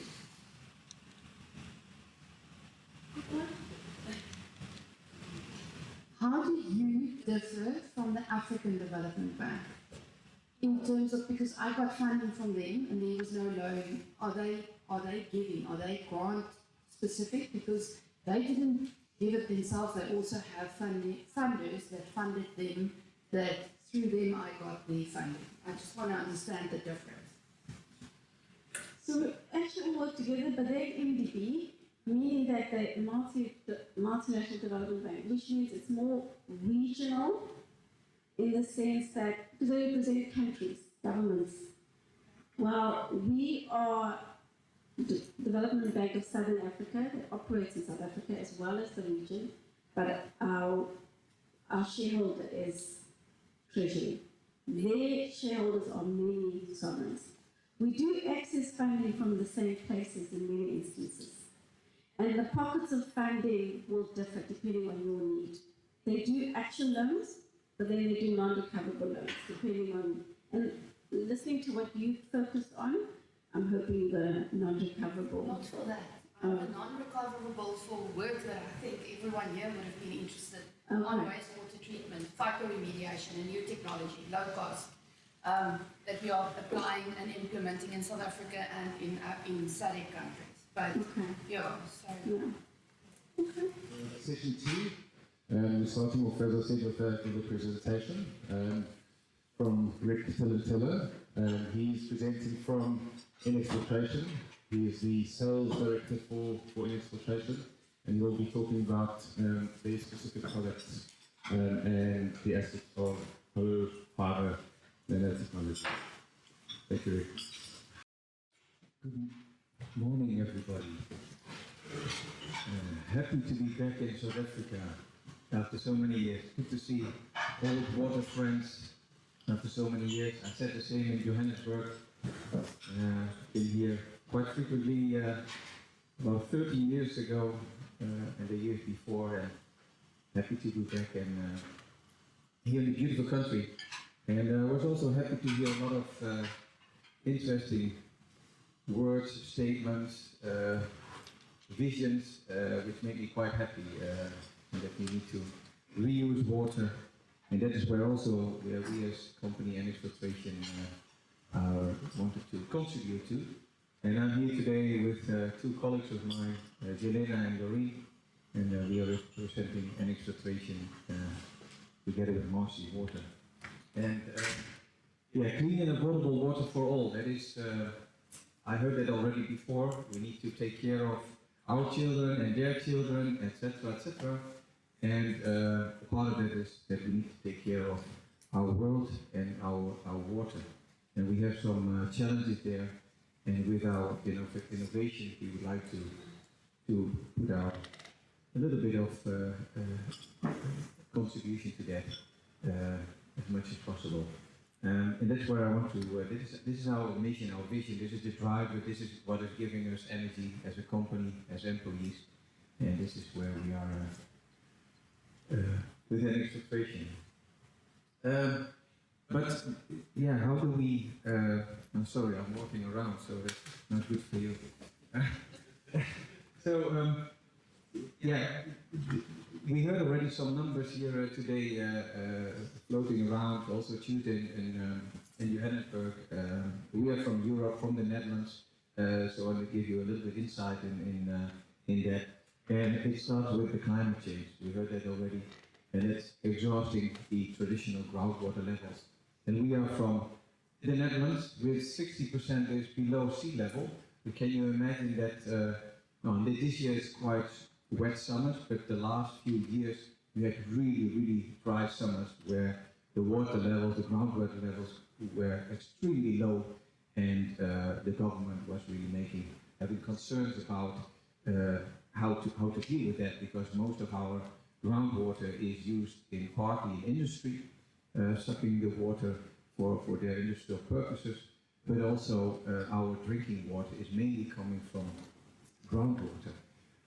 So we need to look, and that is, if you look at that on a global perspective, then 2 out of 7 do not have daily access to drinking water, and that's quite scary. And 2/3 of the world population will live in water-stressed areas in 2 years from now. So that's not something for the near future, that is today, tomorrow. And so we need to look for alternative sources other than groundwater. We need to look for other sources, but they are polluted and that they are not readily available. And we heard it already, that 95% of the medicine waste reaches nature through sewage systems, municipal effluent, being discharged into the open rivers. And only 2%, if we look at the European level, only 2% of the treated wastewater is being reused. So if we look at this from the glass as half full, they will say, wow, this is bad.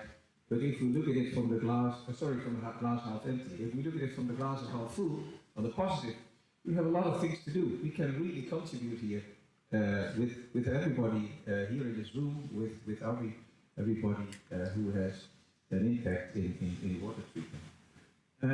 Next to that, we need new technology to address the water nexus, the water energy nexus. Because energy, and I learned it also this week again here in South Africa, I did not change in the last 30 years. Standing in a dark car park in a parking garage where the lights were out. In order to look for energy, renewable energy, there is water needed. You cannot produce energy without water, and we also need energy to produce water. But there's more and more water needed, but the existing treatment technologies available, they are very energy consuming and chemical consuming. And that is where we as NX Filtration wants to play a role with our technology, because we can reduce these numbers quite significantly. And if we look at our technology, where we are able to remove the bacteria, the viruses, the suspended matters. We are also focusing on the pharmaceuticals, including, the micropollutants, including pharmaceuticals, PFAS, pesticides, etc. Besides that, also organics, color, etc. That is where really we can step in. And with our membrane, we have basically two business lines where we focus on. And the first one is the clean municipal water, where we would like to contribute with our technology in producing drinking water for instance, surface water, well water. But on the other hand, we also would like to contribute to treating municipal effluent for non-potable and maybe in the future portable application. And I heard a nice statement in the Johannesburg presentation that we should not look to the history, but to the quality of the water. And I think that is a nice statement if we look at the municipal effluent in order to accept it for drinking water in areas where there's no other option. Looking to the sustainable industrial application, there we can contribute in, and I like that the software what you produce in your presentation. If we look at non-potable water for the industry, then we can also contribute with our technology, and that can on this side I mentioned about the municipal effluent, so you can use it for reuse in the industry or as a non-potable. But the same counts here. If there is a surface water available or a well water, we can also treat that to industrial high standards. But even better is to reuse the water on site and not to bring in other water sources, but why not reuse it, the wastewater produced in the industry, reuse that directly on site. Another aspect is valuable raw materials. We are using a lot of components in the industry which are being flushed out in the wastewater, and at a certain point they also become scarce. The scarcity of these materials, metals, whatever, there we also can contribute on the sustainable industrial wastewater side. Now, who are we? I mentioned already we are from English Filtration, we are from the Netherlands, and basically we are a spin-off from the University from Twente. Back in 2013, Professor Dr. Erik Roesing, he left, he was the former founder of Xflow in the 80s, and 2013 he left the company. And whereas he could maybe buy a house here in a nice Cape area and do some golf, play some golf, and he decided that he still had a lot of energy left, but most of all he had a vision. And that vision became the patented layer-by-layer nanofiltration technology. And the company was founded in 2016, and after that it all went very fast. And I just want to highlight one thing, and that is where in 2021 we went to the stock market, which gave us a lot of we got a lot of funding to roll out our strategic plan. And one of these rollouts is our mega factory, which we are currently building nearby our current offices. And in these current offices and future offices, we are using green chemistry, because if we want to preach that everybody should reuse their water, water scarcity, we should also do it rightly ourselves. So we're using water-based chemistry to produce our membranes, and next to that, we are trying to produce energy-efficient products and processes for our customers where they operate our products. Next to that, we would like to avoid chemicals in the cleaning of the membranes, but most of all as pre-treatment to our membranes. So we are chemical-free filtration process. So no coagulants, no flocculants, no antistains are needed upstream of our membrane. In order to roll out our technology, it's important to have pilot systems. I've seen it also this week again. The industry is a very conservative industry, and it's not a surprise to you. People might be reluctant for new technology, so the way to do that is to show it by means of pilots. And we have quite a big pilot fleet, 160 pilots, and we are now halfway the year, we presented our half-year figures a couple of days ago, and there was mentioned that we did 106 pilot projects globally to bring it up to a full-scale project. And we do that with our desktop membrane systems, where you can do very small testing. We do that with, with a 4-inch membrane, completely automated system, and we have a full-scale module-based pilot container, 20 foot, and we have a 40-foot 10-module system, which can run up to 10 cubic meters per hour. So it's more like a demo system. These are our factories, current 2 factories which we have, and this is the mega factory which will be operational next year. And whereas we do 10,000 modules today, we can do more than 120,000 modules as of next year. I'm not saying it will be all implemented directly, but the whole system setup, the whole factory infrastructure is ready for more than 120,000 modules.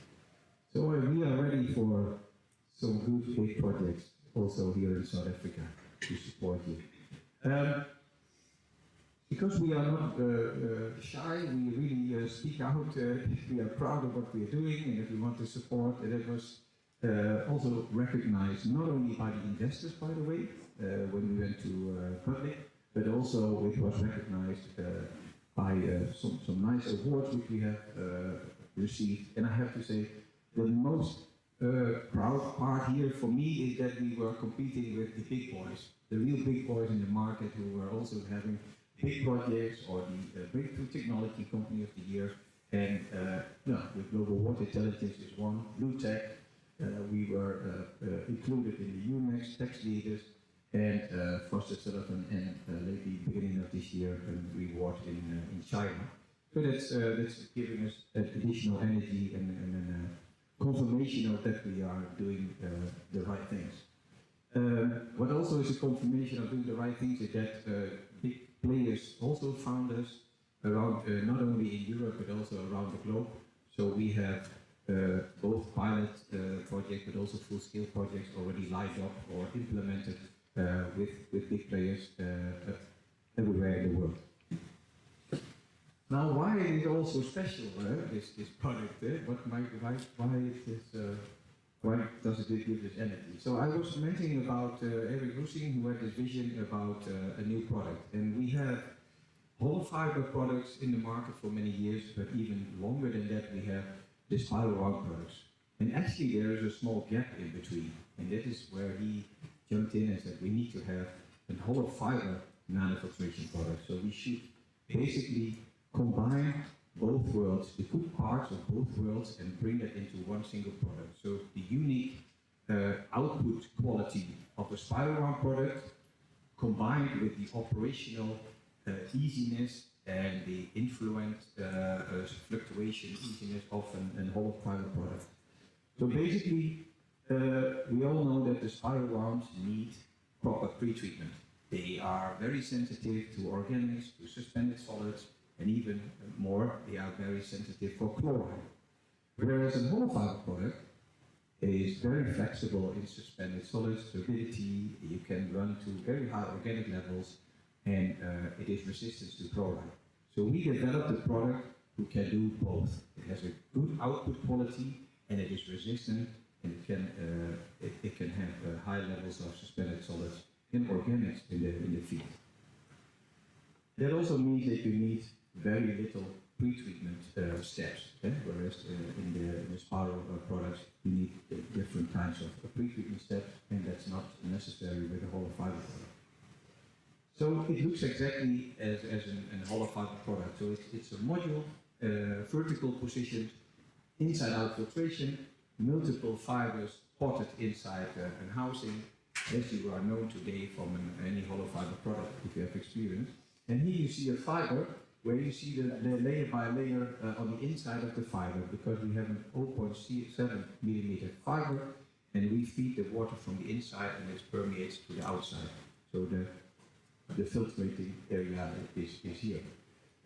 Of course, it's all patented in order to protect our IP, and yeah, it's PES-based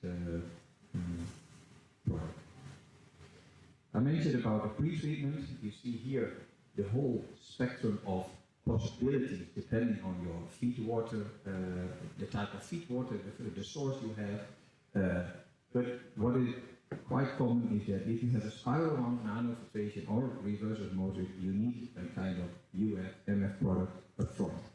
And in order to give the UF or the MF an easy life, you need a number of pre-treatment steps depending on the water source.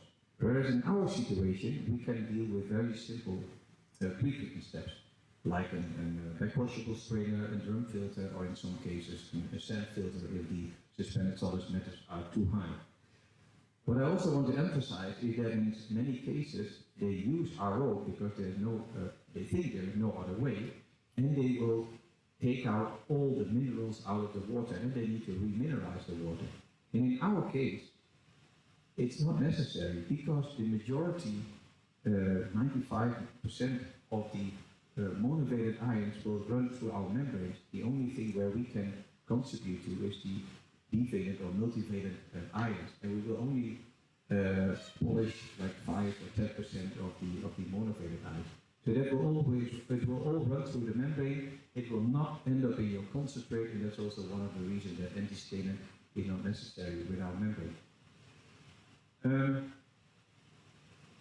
In a nutshell, you see what I already mentioned before. I would like to highlight is that if you talk about the reliability and safety and multi-barriers, that's also what was in the session on Tuesday, we can do an MIT, an integrity test, an online integrity test. So you can at any moment measure if the integrity is in place, if the safety is there. I already mentioned already a chlorine tolerance. It's 250,000 ppm hours, like you have with other hollow fiber products as well. And the system is backwashable. You can forward flush it, you can backwash it, you can chemical clean it between 1 and 13 with normal caustic, hypochlorite, acid, what you used to do with normal hollow fiber products. Small footprint, I mentioned already. And because of the low energy, because we run at maximum 6 bar compared to spiral wound products where you run at much higher pressure, so we have very low pressure. So the energy efficiency is very good, and therefore we also have very favorable operational costs.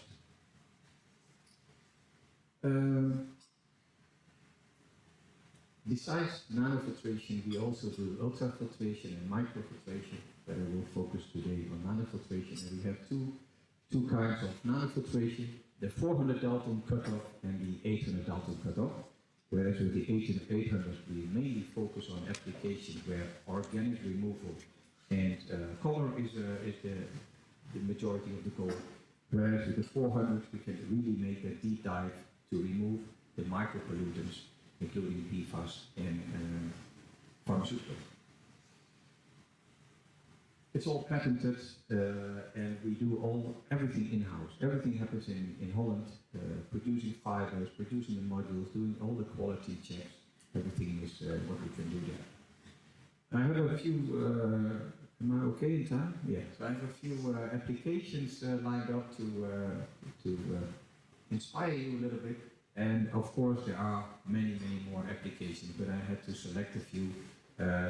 And what I want to emphasize is that we, next to the applications, we also have, let's say, corporations.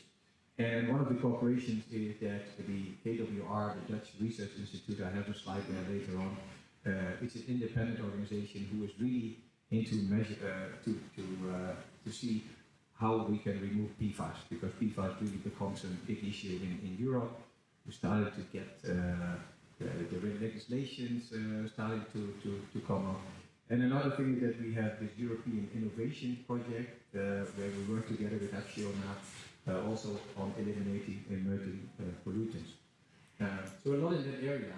One we are also proud of is PepsiCo, where we have an R&D cooperation to see where we can contribute with our technology in improving their water losses, their water reuse, so whole environmental. You'll get the slides so you can read whatever I didn't touch base on. So this is a very interesting project running over 3 years now. So we are a young company, but we have already quite some interesting projects running for a few years. And this is Dumai. This is the Mashid River, which you see here, and that's tea. That's not nice water. And we treat that with just a backwashable strainer and then run directly through our membranes, and then you create drinking water. So this is immediately used as drinking water for the community of the city of Dumai.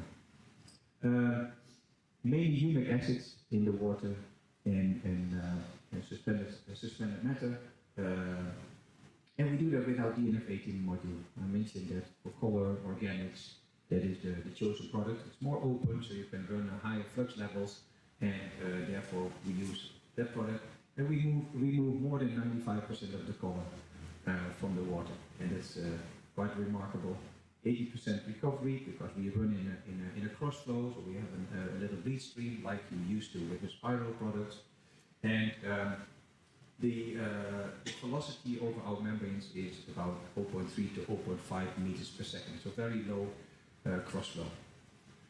No antiscalant, no flocculant, no coagulant, so the concentrate of our membranes is also free from any non-natural product, so it's the concentrate of the feed what is really there, nothing else.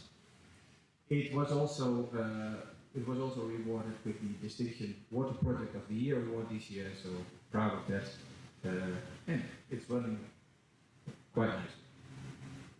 This is Recolab, the city of Helsingborg. They have a black and grey water, and where we reuse that, and here we are using our DNF14 membranes because we have a lot of micropollutants in the water, obviously.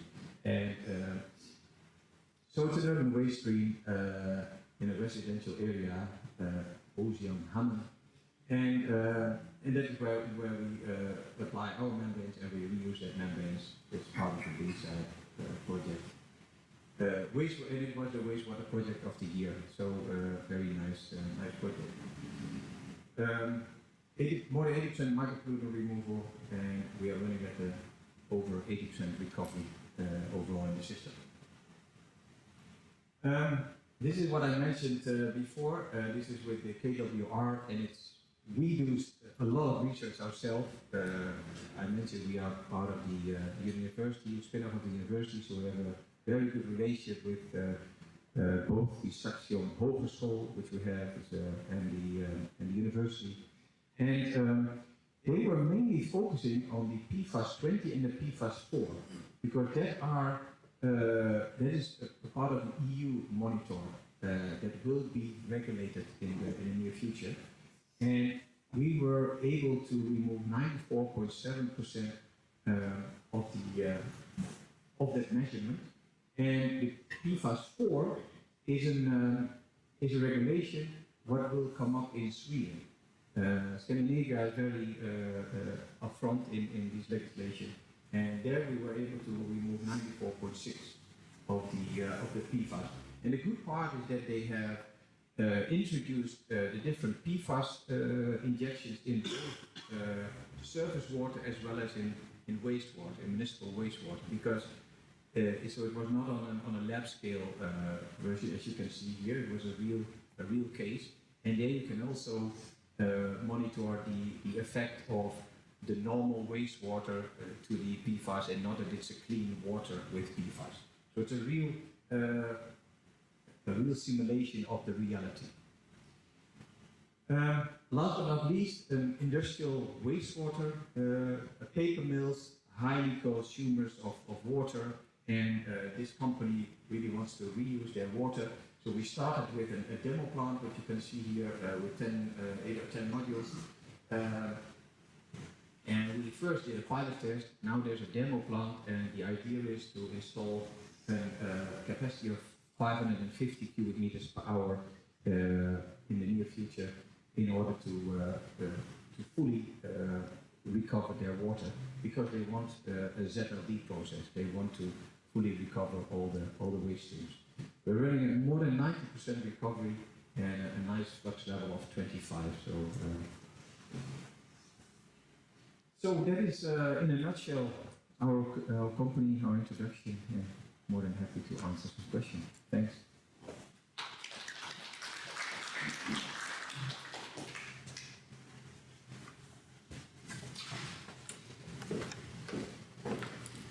Thank you. I just want clarification. Are you, because you said you were there a few years ago, have you been operating in South Africa? Are you reintroducing the company? And from a forex perspective, how prohibitive is the cost of your technology? What's been the uptake? Yeah, that I was here, that was in my former life with another company, but also in membranes. Actually, I also used to work for the same company our professor came from.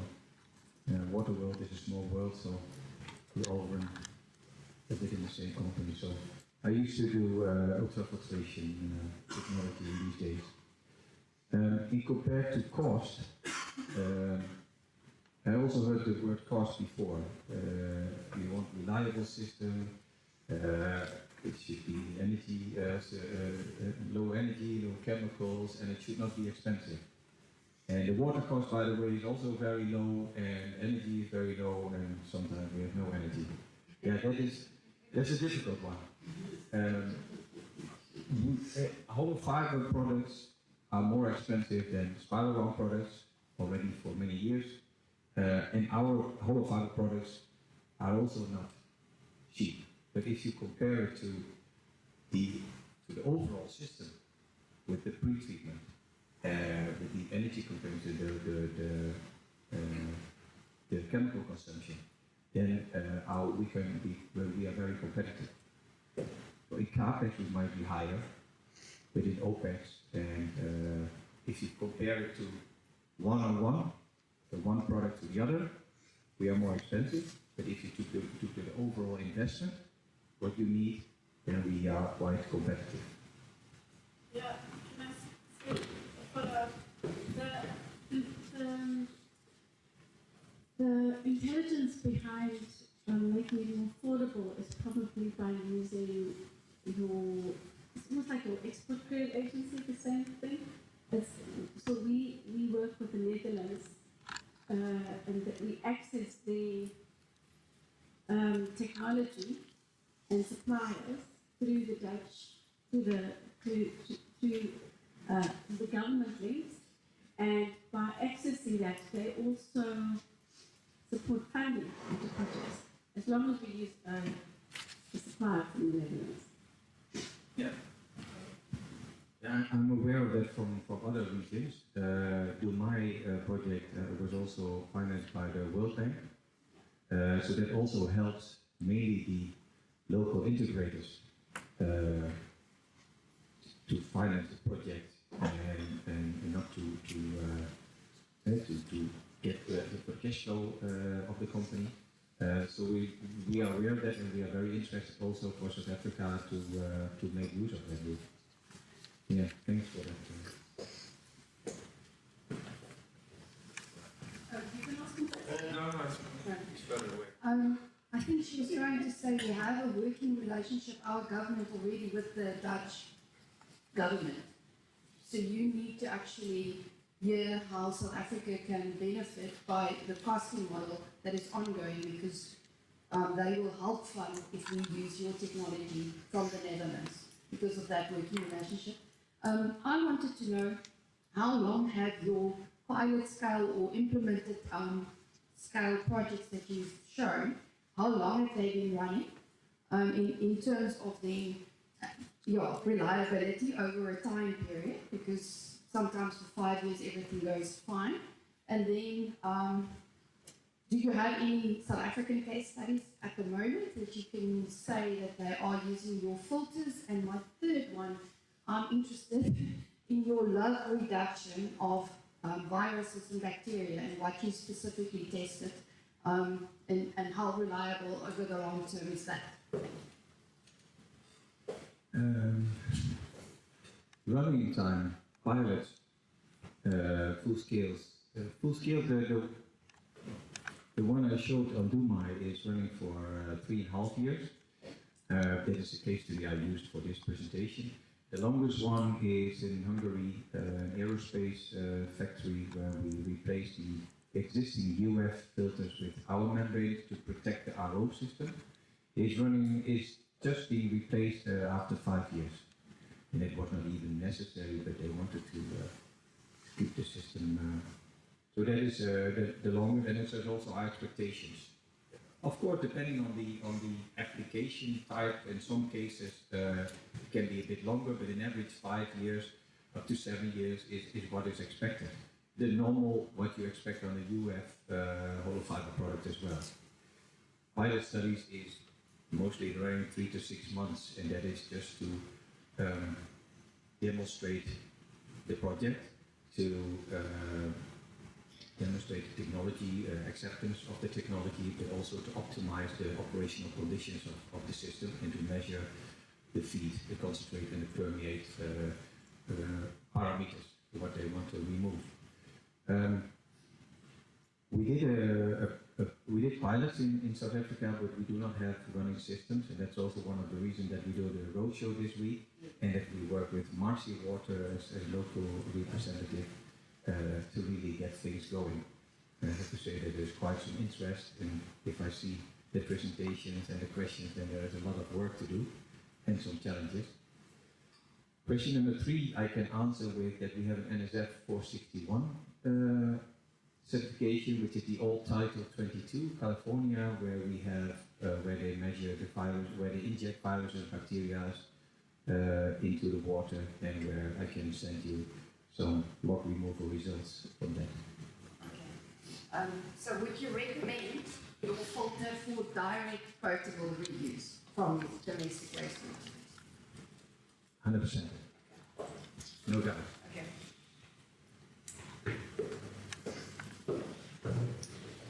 Thanks, Rick. Just a quick technical question. I absolutely agree with you that when you look at the overall cost, what is attractive about the system is the simplicity. So if you look at the life cycle cost, I suspect that you would be very competitive, given that you have less maintenance and so with less people.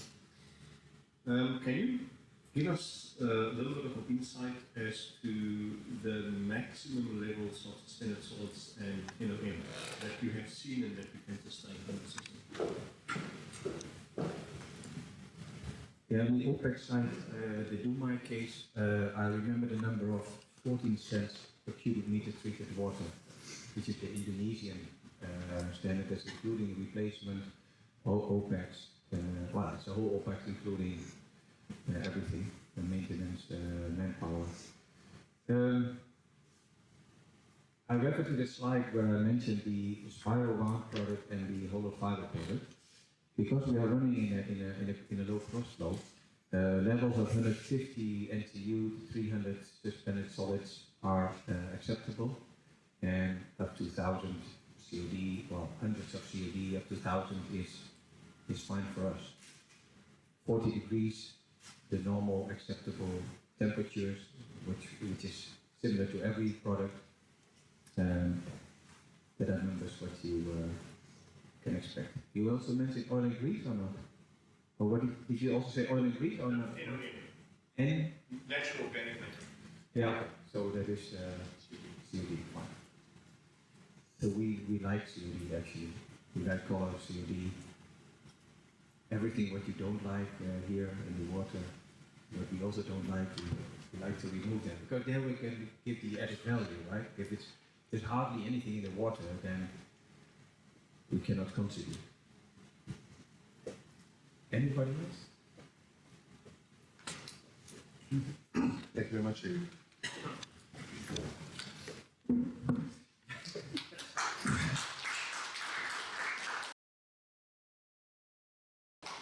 Okay, thank you very much. That basically ends off the session, or the formal presentation sessions.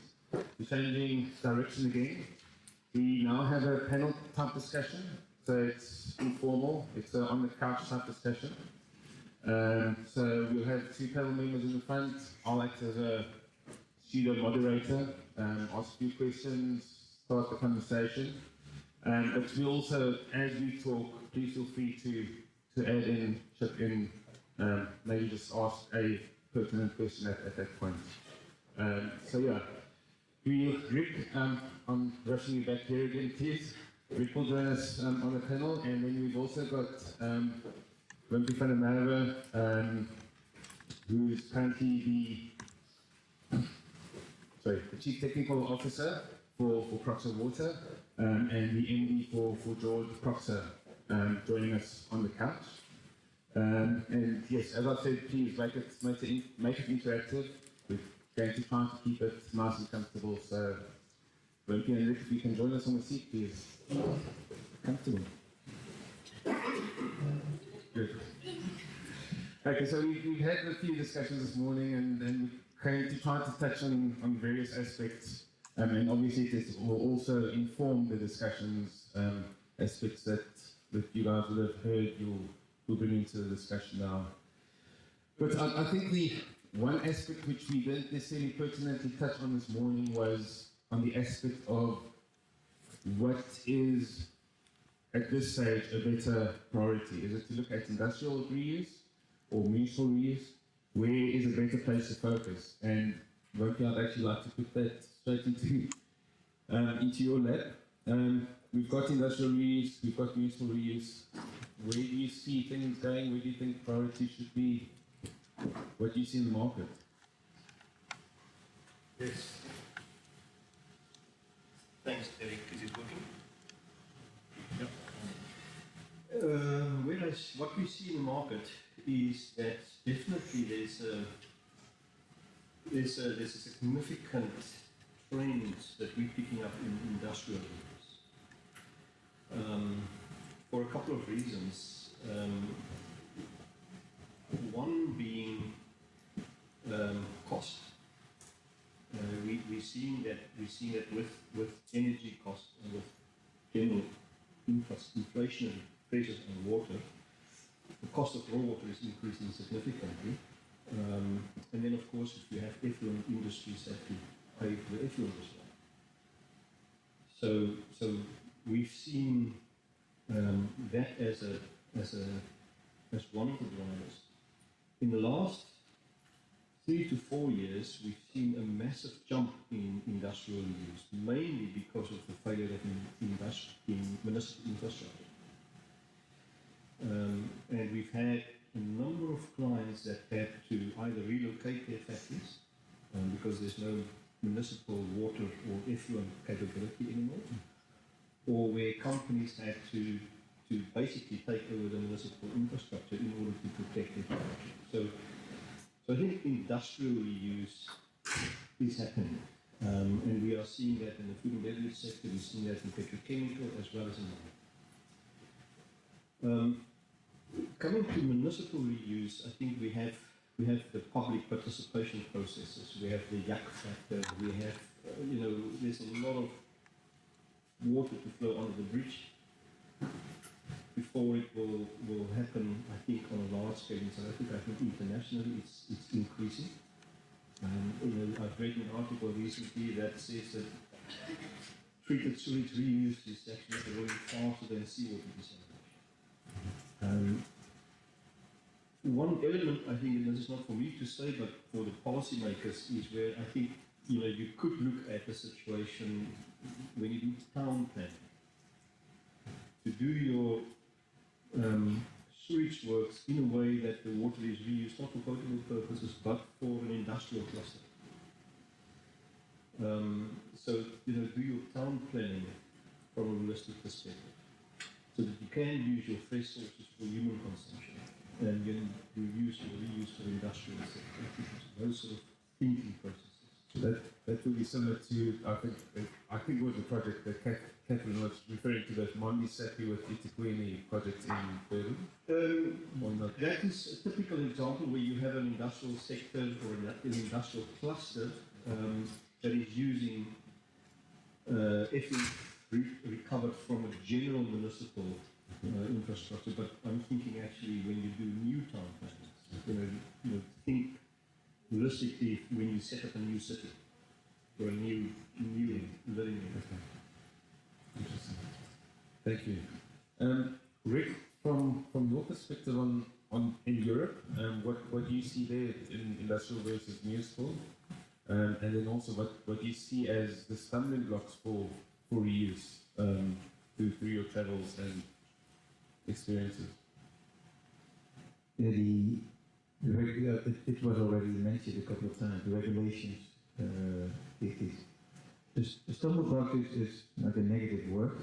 We use it as drivers, and these drivers need to be implemented to get investments going. And legislations is an important one. What I like of that website, what you developed, I call it a kind of a matchmaking thing. Is the length of the piping. That's what we see as a stumble block. So if you can look into the area and see is there nearby a source available, then that can also really reduce the resistance of that. The low cost of drinking water was already mentioned. The overall cost of the process, or at least the perception of that can be a stumble block. Customer acceptance of reusing the water, and there's more on the portable side. But that can be drivers for innovation at the end of the day. And we published our half-year figures beginning of the week, and I just saw a couple of interesting positive developments, which I would like to share with you. And that's then from the European side, is that in France, they introduced 53 measures to share, reuse and save water. And one of the objects is the plan is to achieve a 10% wastewater reuse before 2030, which is 1% today. If we go to the US, then there is, and that's, by the way, that's thousands of projects what we're talking about in France only. The US Biden-Harris administration proposed the first ever national drinking water standard related to PFAS. And Spain announced a 2.2 billion investment to fight the drought, which is Spain is heavily, Southern Europe is heavily in the drought. And that is also an investment plan. And Germany announces a new limit values for PFAS in drinking water. So there are things happening, but maybe not as fast as we'd like. Excellent, thank you. So in, I think it was 2018, 2019, the Zandvliet demonstration plan, and that was basically in response to the drought, well, the Cape Town drought at that point. The Zandvliet demonstration plant has since come to an end. Wimpy was closely involved with that project. Wimpy, so that plant consisted of basically membrane technologies and advanced oxidation. How has technology developed to handle these type of reuse applications? What has been the advancements, revolutions in these advancements? And what do you still see challenges that remain in the widespread adoption? Yeah, good question. I think, when I started a couple of decades ago, what was interesting is that, you had quantum leaps of technology development very regularly. In the last 10 years, most of the improvements in technologies, whether it's membranes, advanced oxidation, of any of these technologies, we've started to see much more incremental improvements, but not a lot of breakthroughs. And I suspect that that is part of the natural development of any technology or product. It's part of the life cycle of a normal technologies as these technologies are maturing.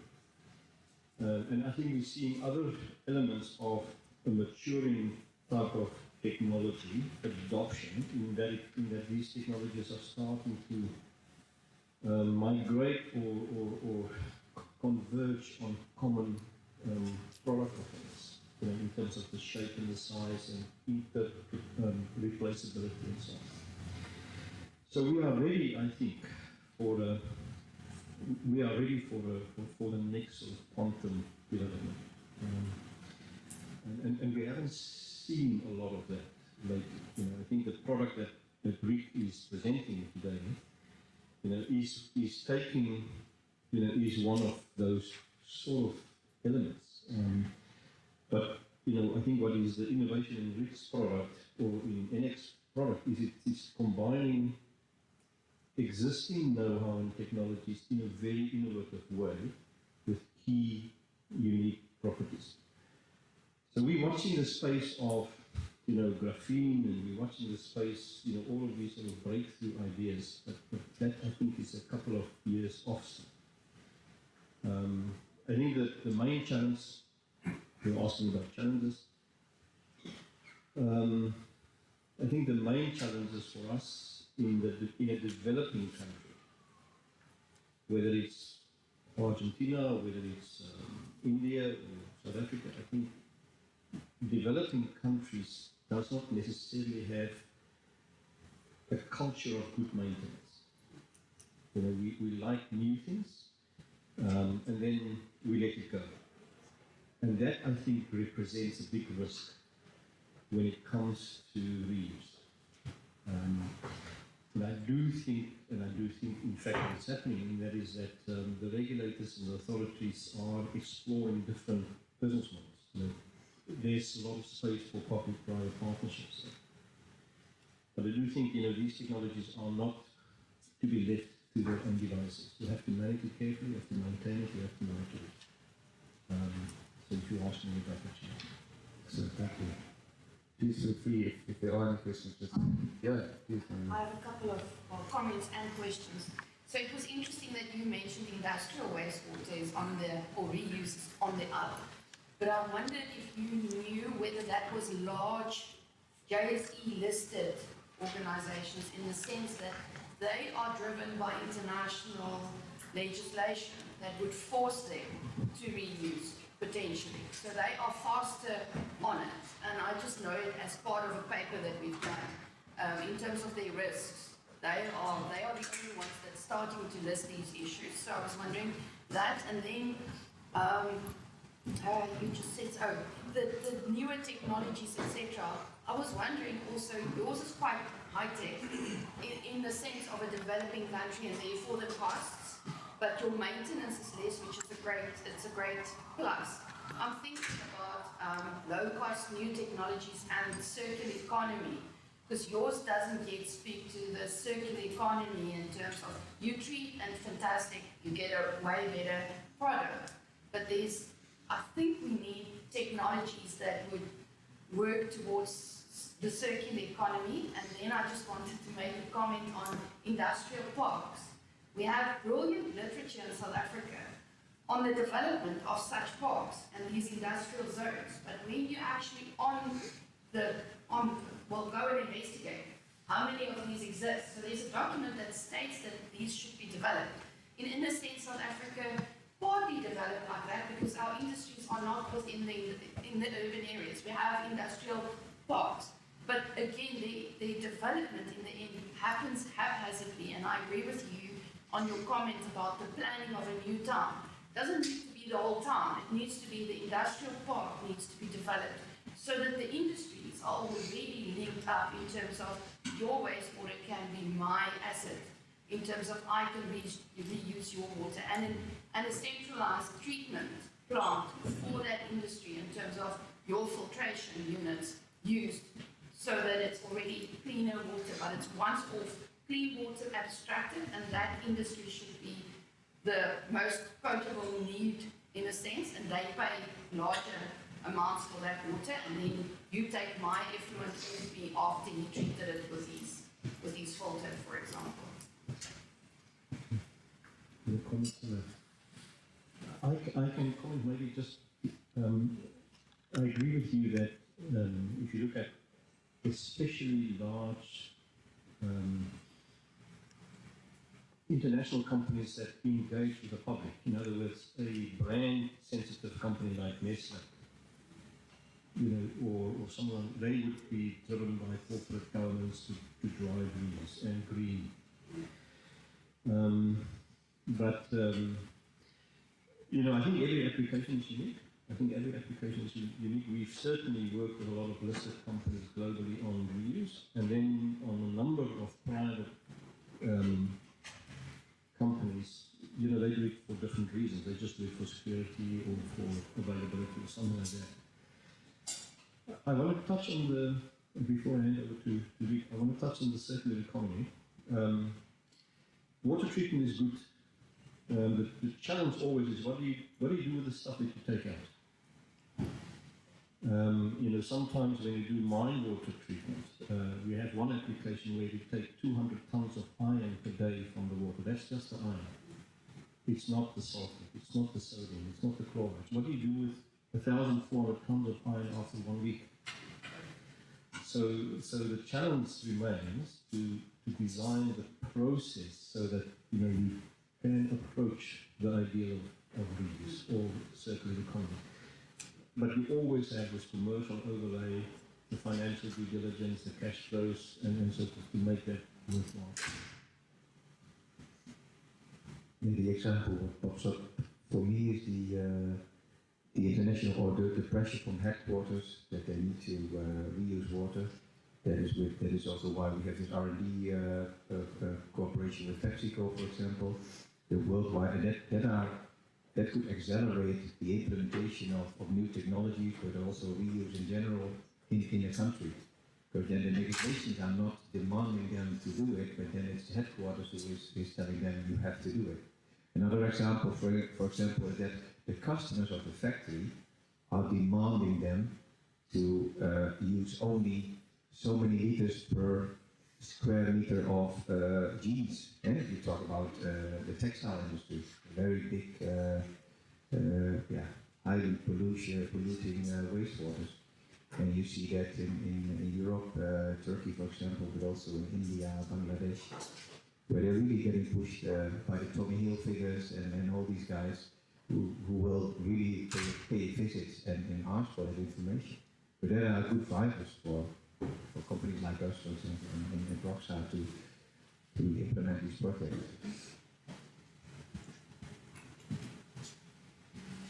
Yes.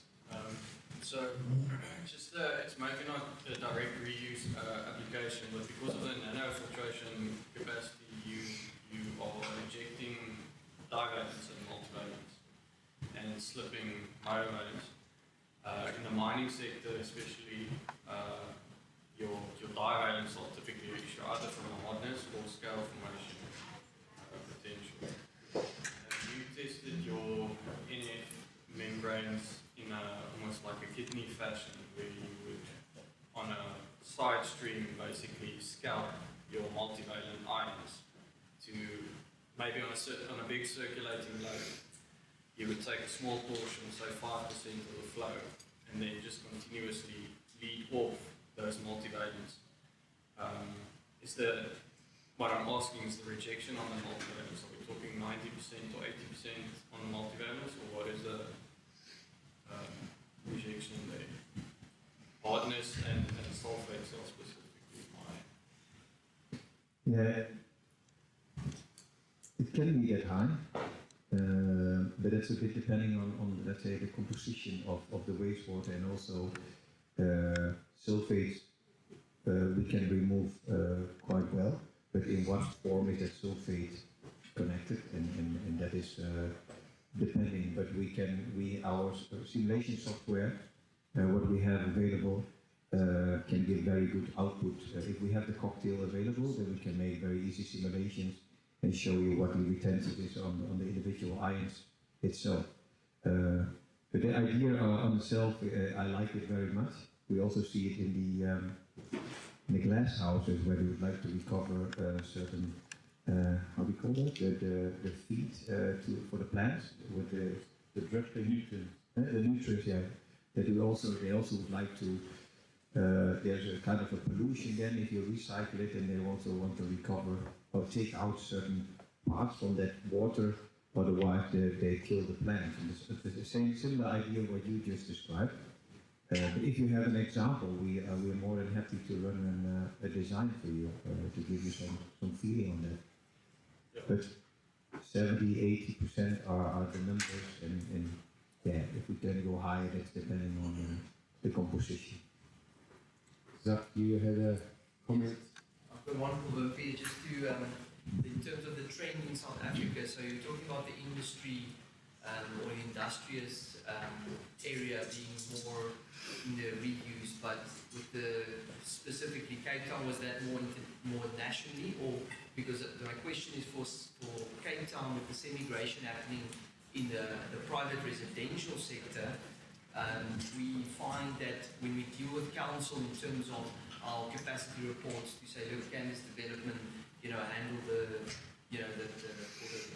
we need so much sewage or whatever, and then they'll say, no, you're limited to a certain amount because the plants, I know there's a lot of upgrades with Potsdam and, Kaidich happening, but it's 10 years from now or 7 years from now.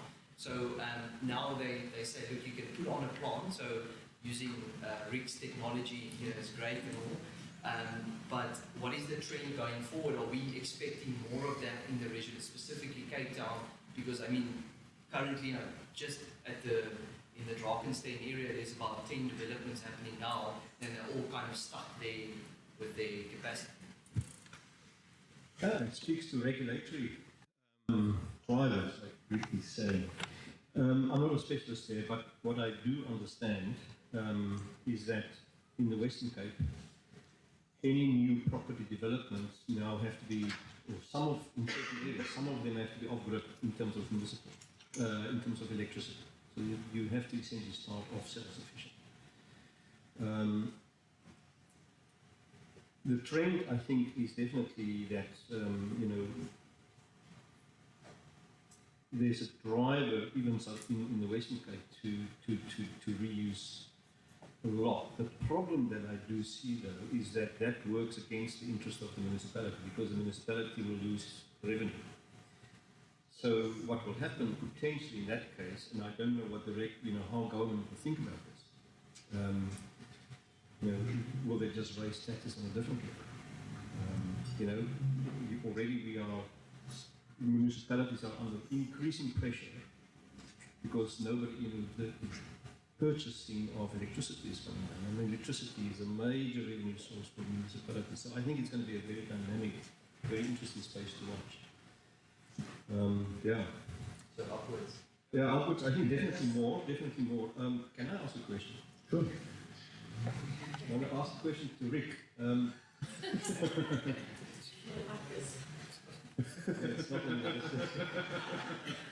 You were talking about, and it's coming back to the question about circularity and talking about what you do with the stuff that you take out.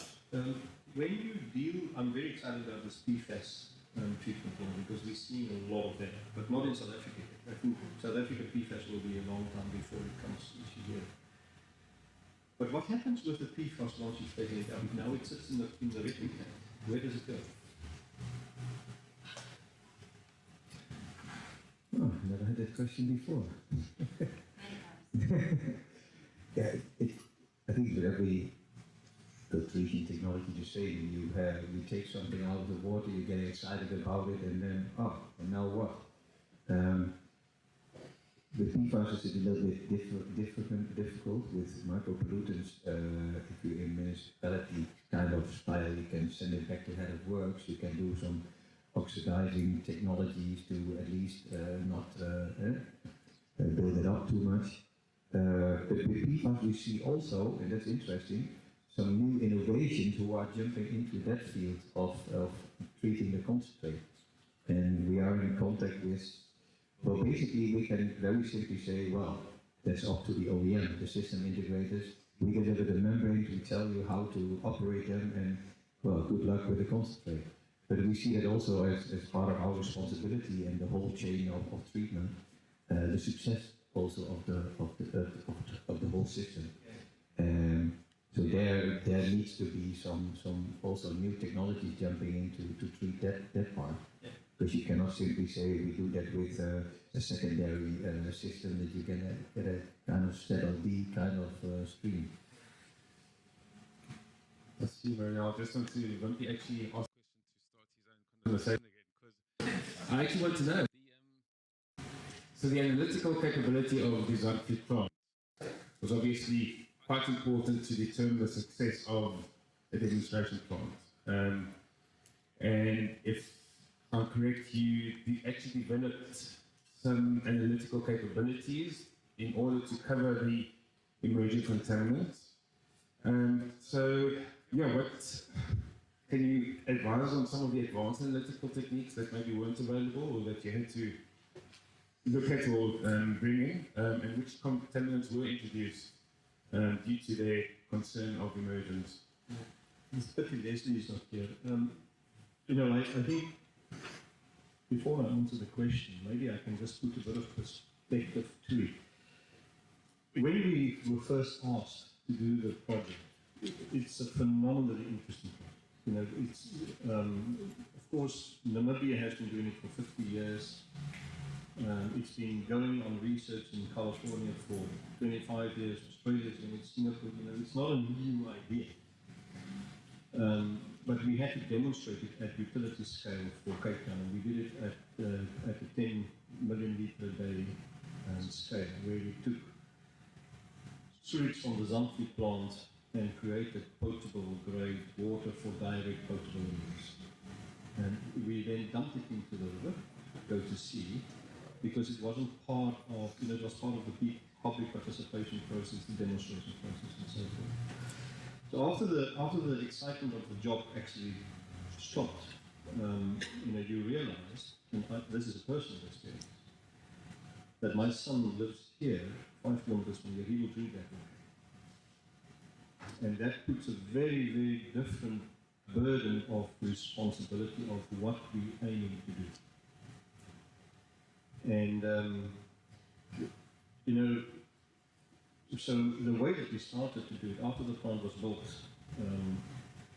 many different barriers and so forth, we had to do two things. Firstly, we had to make sure that the plant runs, and then when it runs reliably.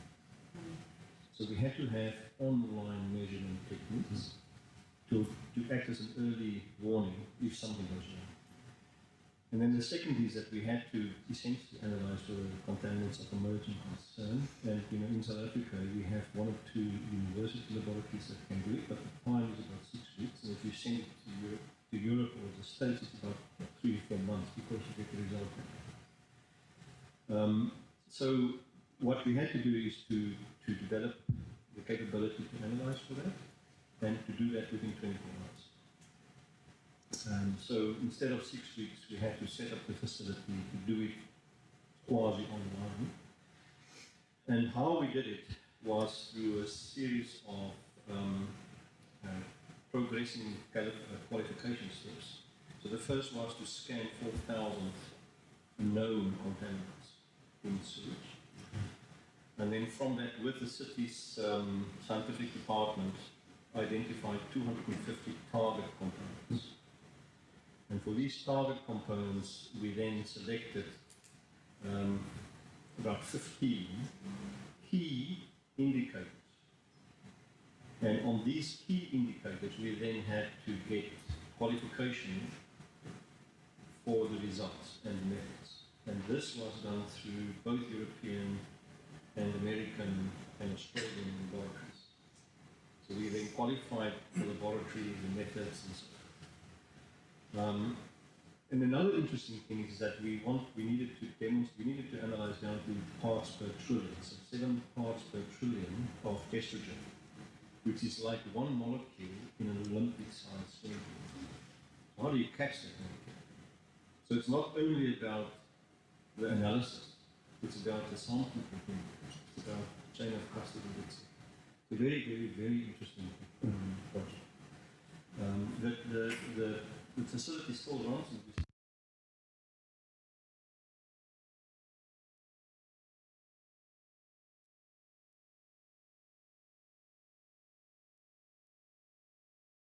To test it with my LV to see if we could help and do something. So, I mean, it wouldn't cost you anything, that's a waste product for you. So that would be interesting because I'm busy on testing a lot of industrial effluents currently. So I would be interested in that. Sounds fascinating. The testing and those that you identified, how close was Chris Swart's document in terms of those identified to those that you ended up testing for? I was just wondering, it sounds like you did a lot of going through the whole process again, and they had a whole Water Research Commission project on trying to limit for the laboratories. Yeah, that's a good question. What we did is we looked at the European, the US and Australian standards and the Singapore standards. And then where there was an overlap, we then took the most stringent. The event I just asked the presenters for something that they live by or something that they that they live by, or life's lessons. Catherine, if I remember correctly, said everything's solvable. And the other thing which I think you said you lent from borrowed from a friend was everything, or you have to conquer. You have to be, sometimes you have to bow to conquer. Oh, okay. So thank you for your time. We appreciate it. Thank you very much. Thank you. So we are considerate of everyone's time. One last question, Rick. I'm going to ask you to take the binoculars, look into the future for us. Where do you see water reuse going? What is needed to achieve global water security? And if we can talk sustainable development goals, take out your binoculars, take out your X-ray vision. What do you see? But the interesting part is that everybody talks about desalination and everybody talks about desalination, and it's actually a very expensive technology. And there's no other way than going reuse, in my opinion. And I think we all agree here. We saw already initiatives, and so decentralized. Cheap or simple reuse systems followed by, for example, our polishing step for non-potable and hopefully very soon potable water applications would be my suggestion. Wastewater is available everywhere continuously, and it's much cheaper. It's cheap compared to desalination, so that would be my future look, but maybe it's more a wish. Any parting comments from you, Duncan? Yes, I think I agree with Rick on that vision, and I will add another element to that, and that is that your wastewater is at your users. It's already close to the users, so you will save a lot on the distribution and infrastructure. And then finally, just a question of whether it's direct or indirect, but it will happen. Thank you very much for your time. Before we depart, Helena, if you can join us in the front. So, as we are now finalizing, just want to say, on behalf of Nancy Water and Exploitation, I would like to thank you for your participation in this very interesting and fruitful conversation. Let us just keep being positive and fighting towards affordable and clean water for all. Thank you.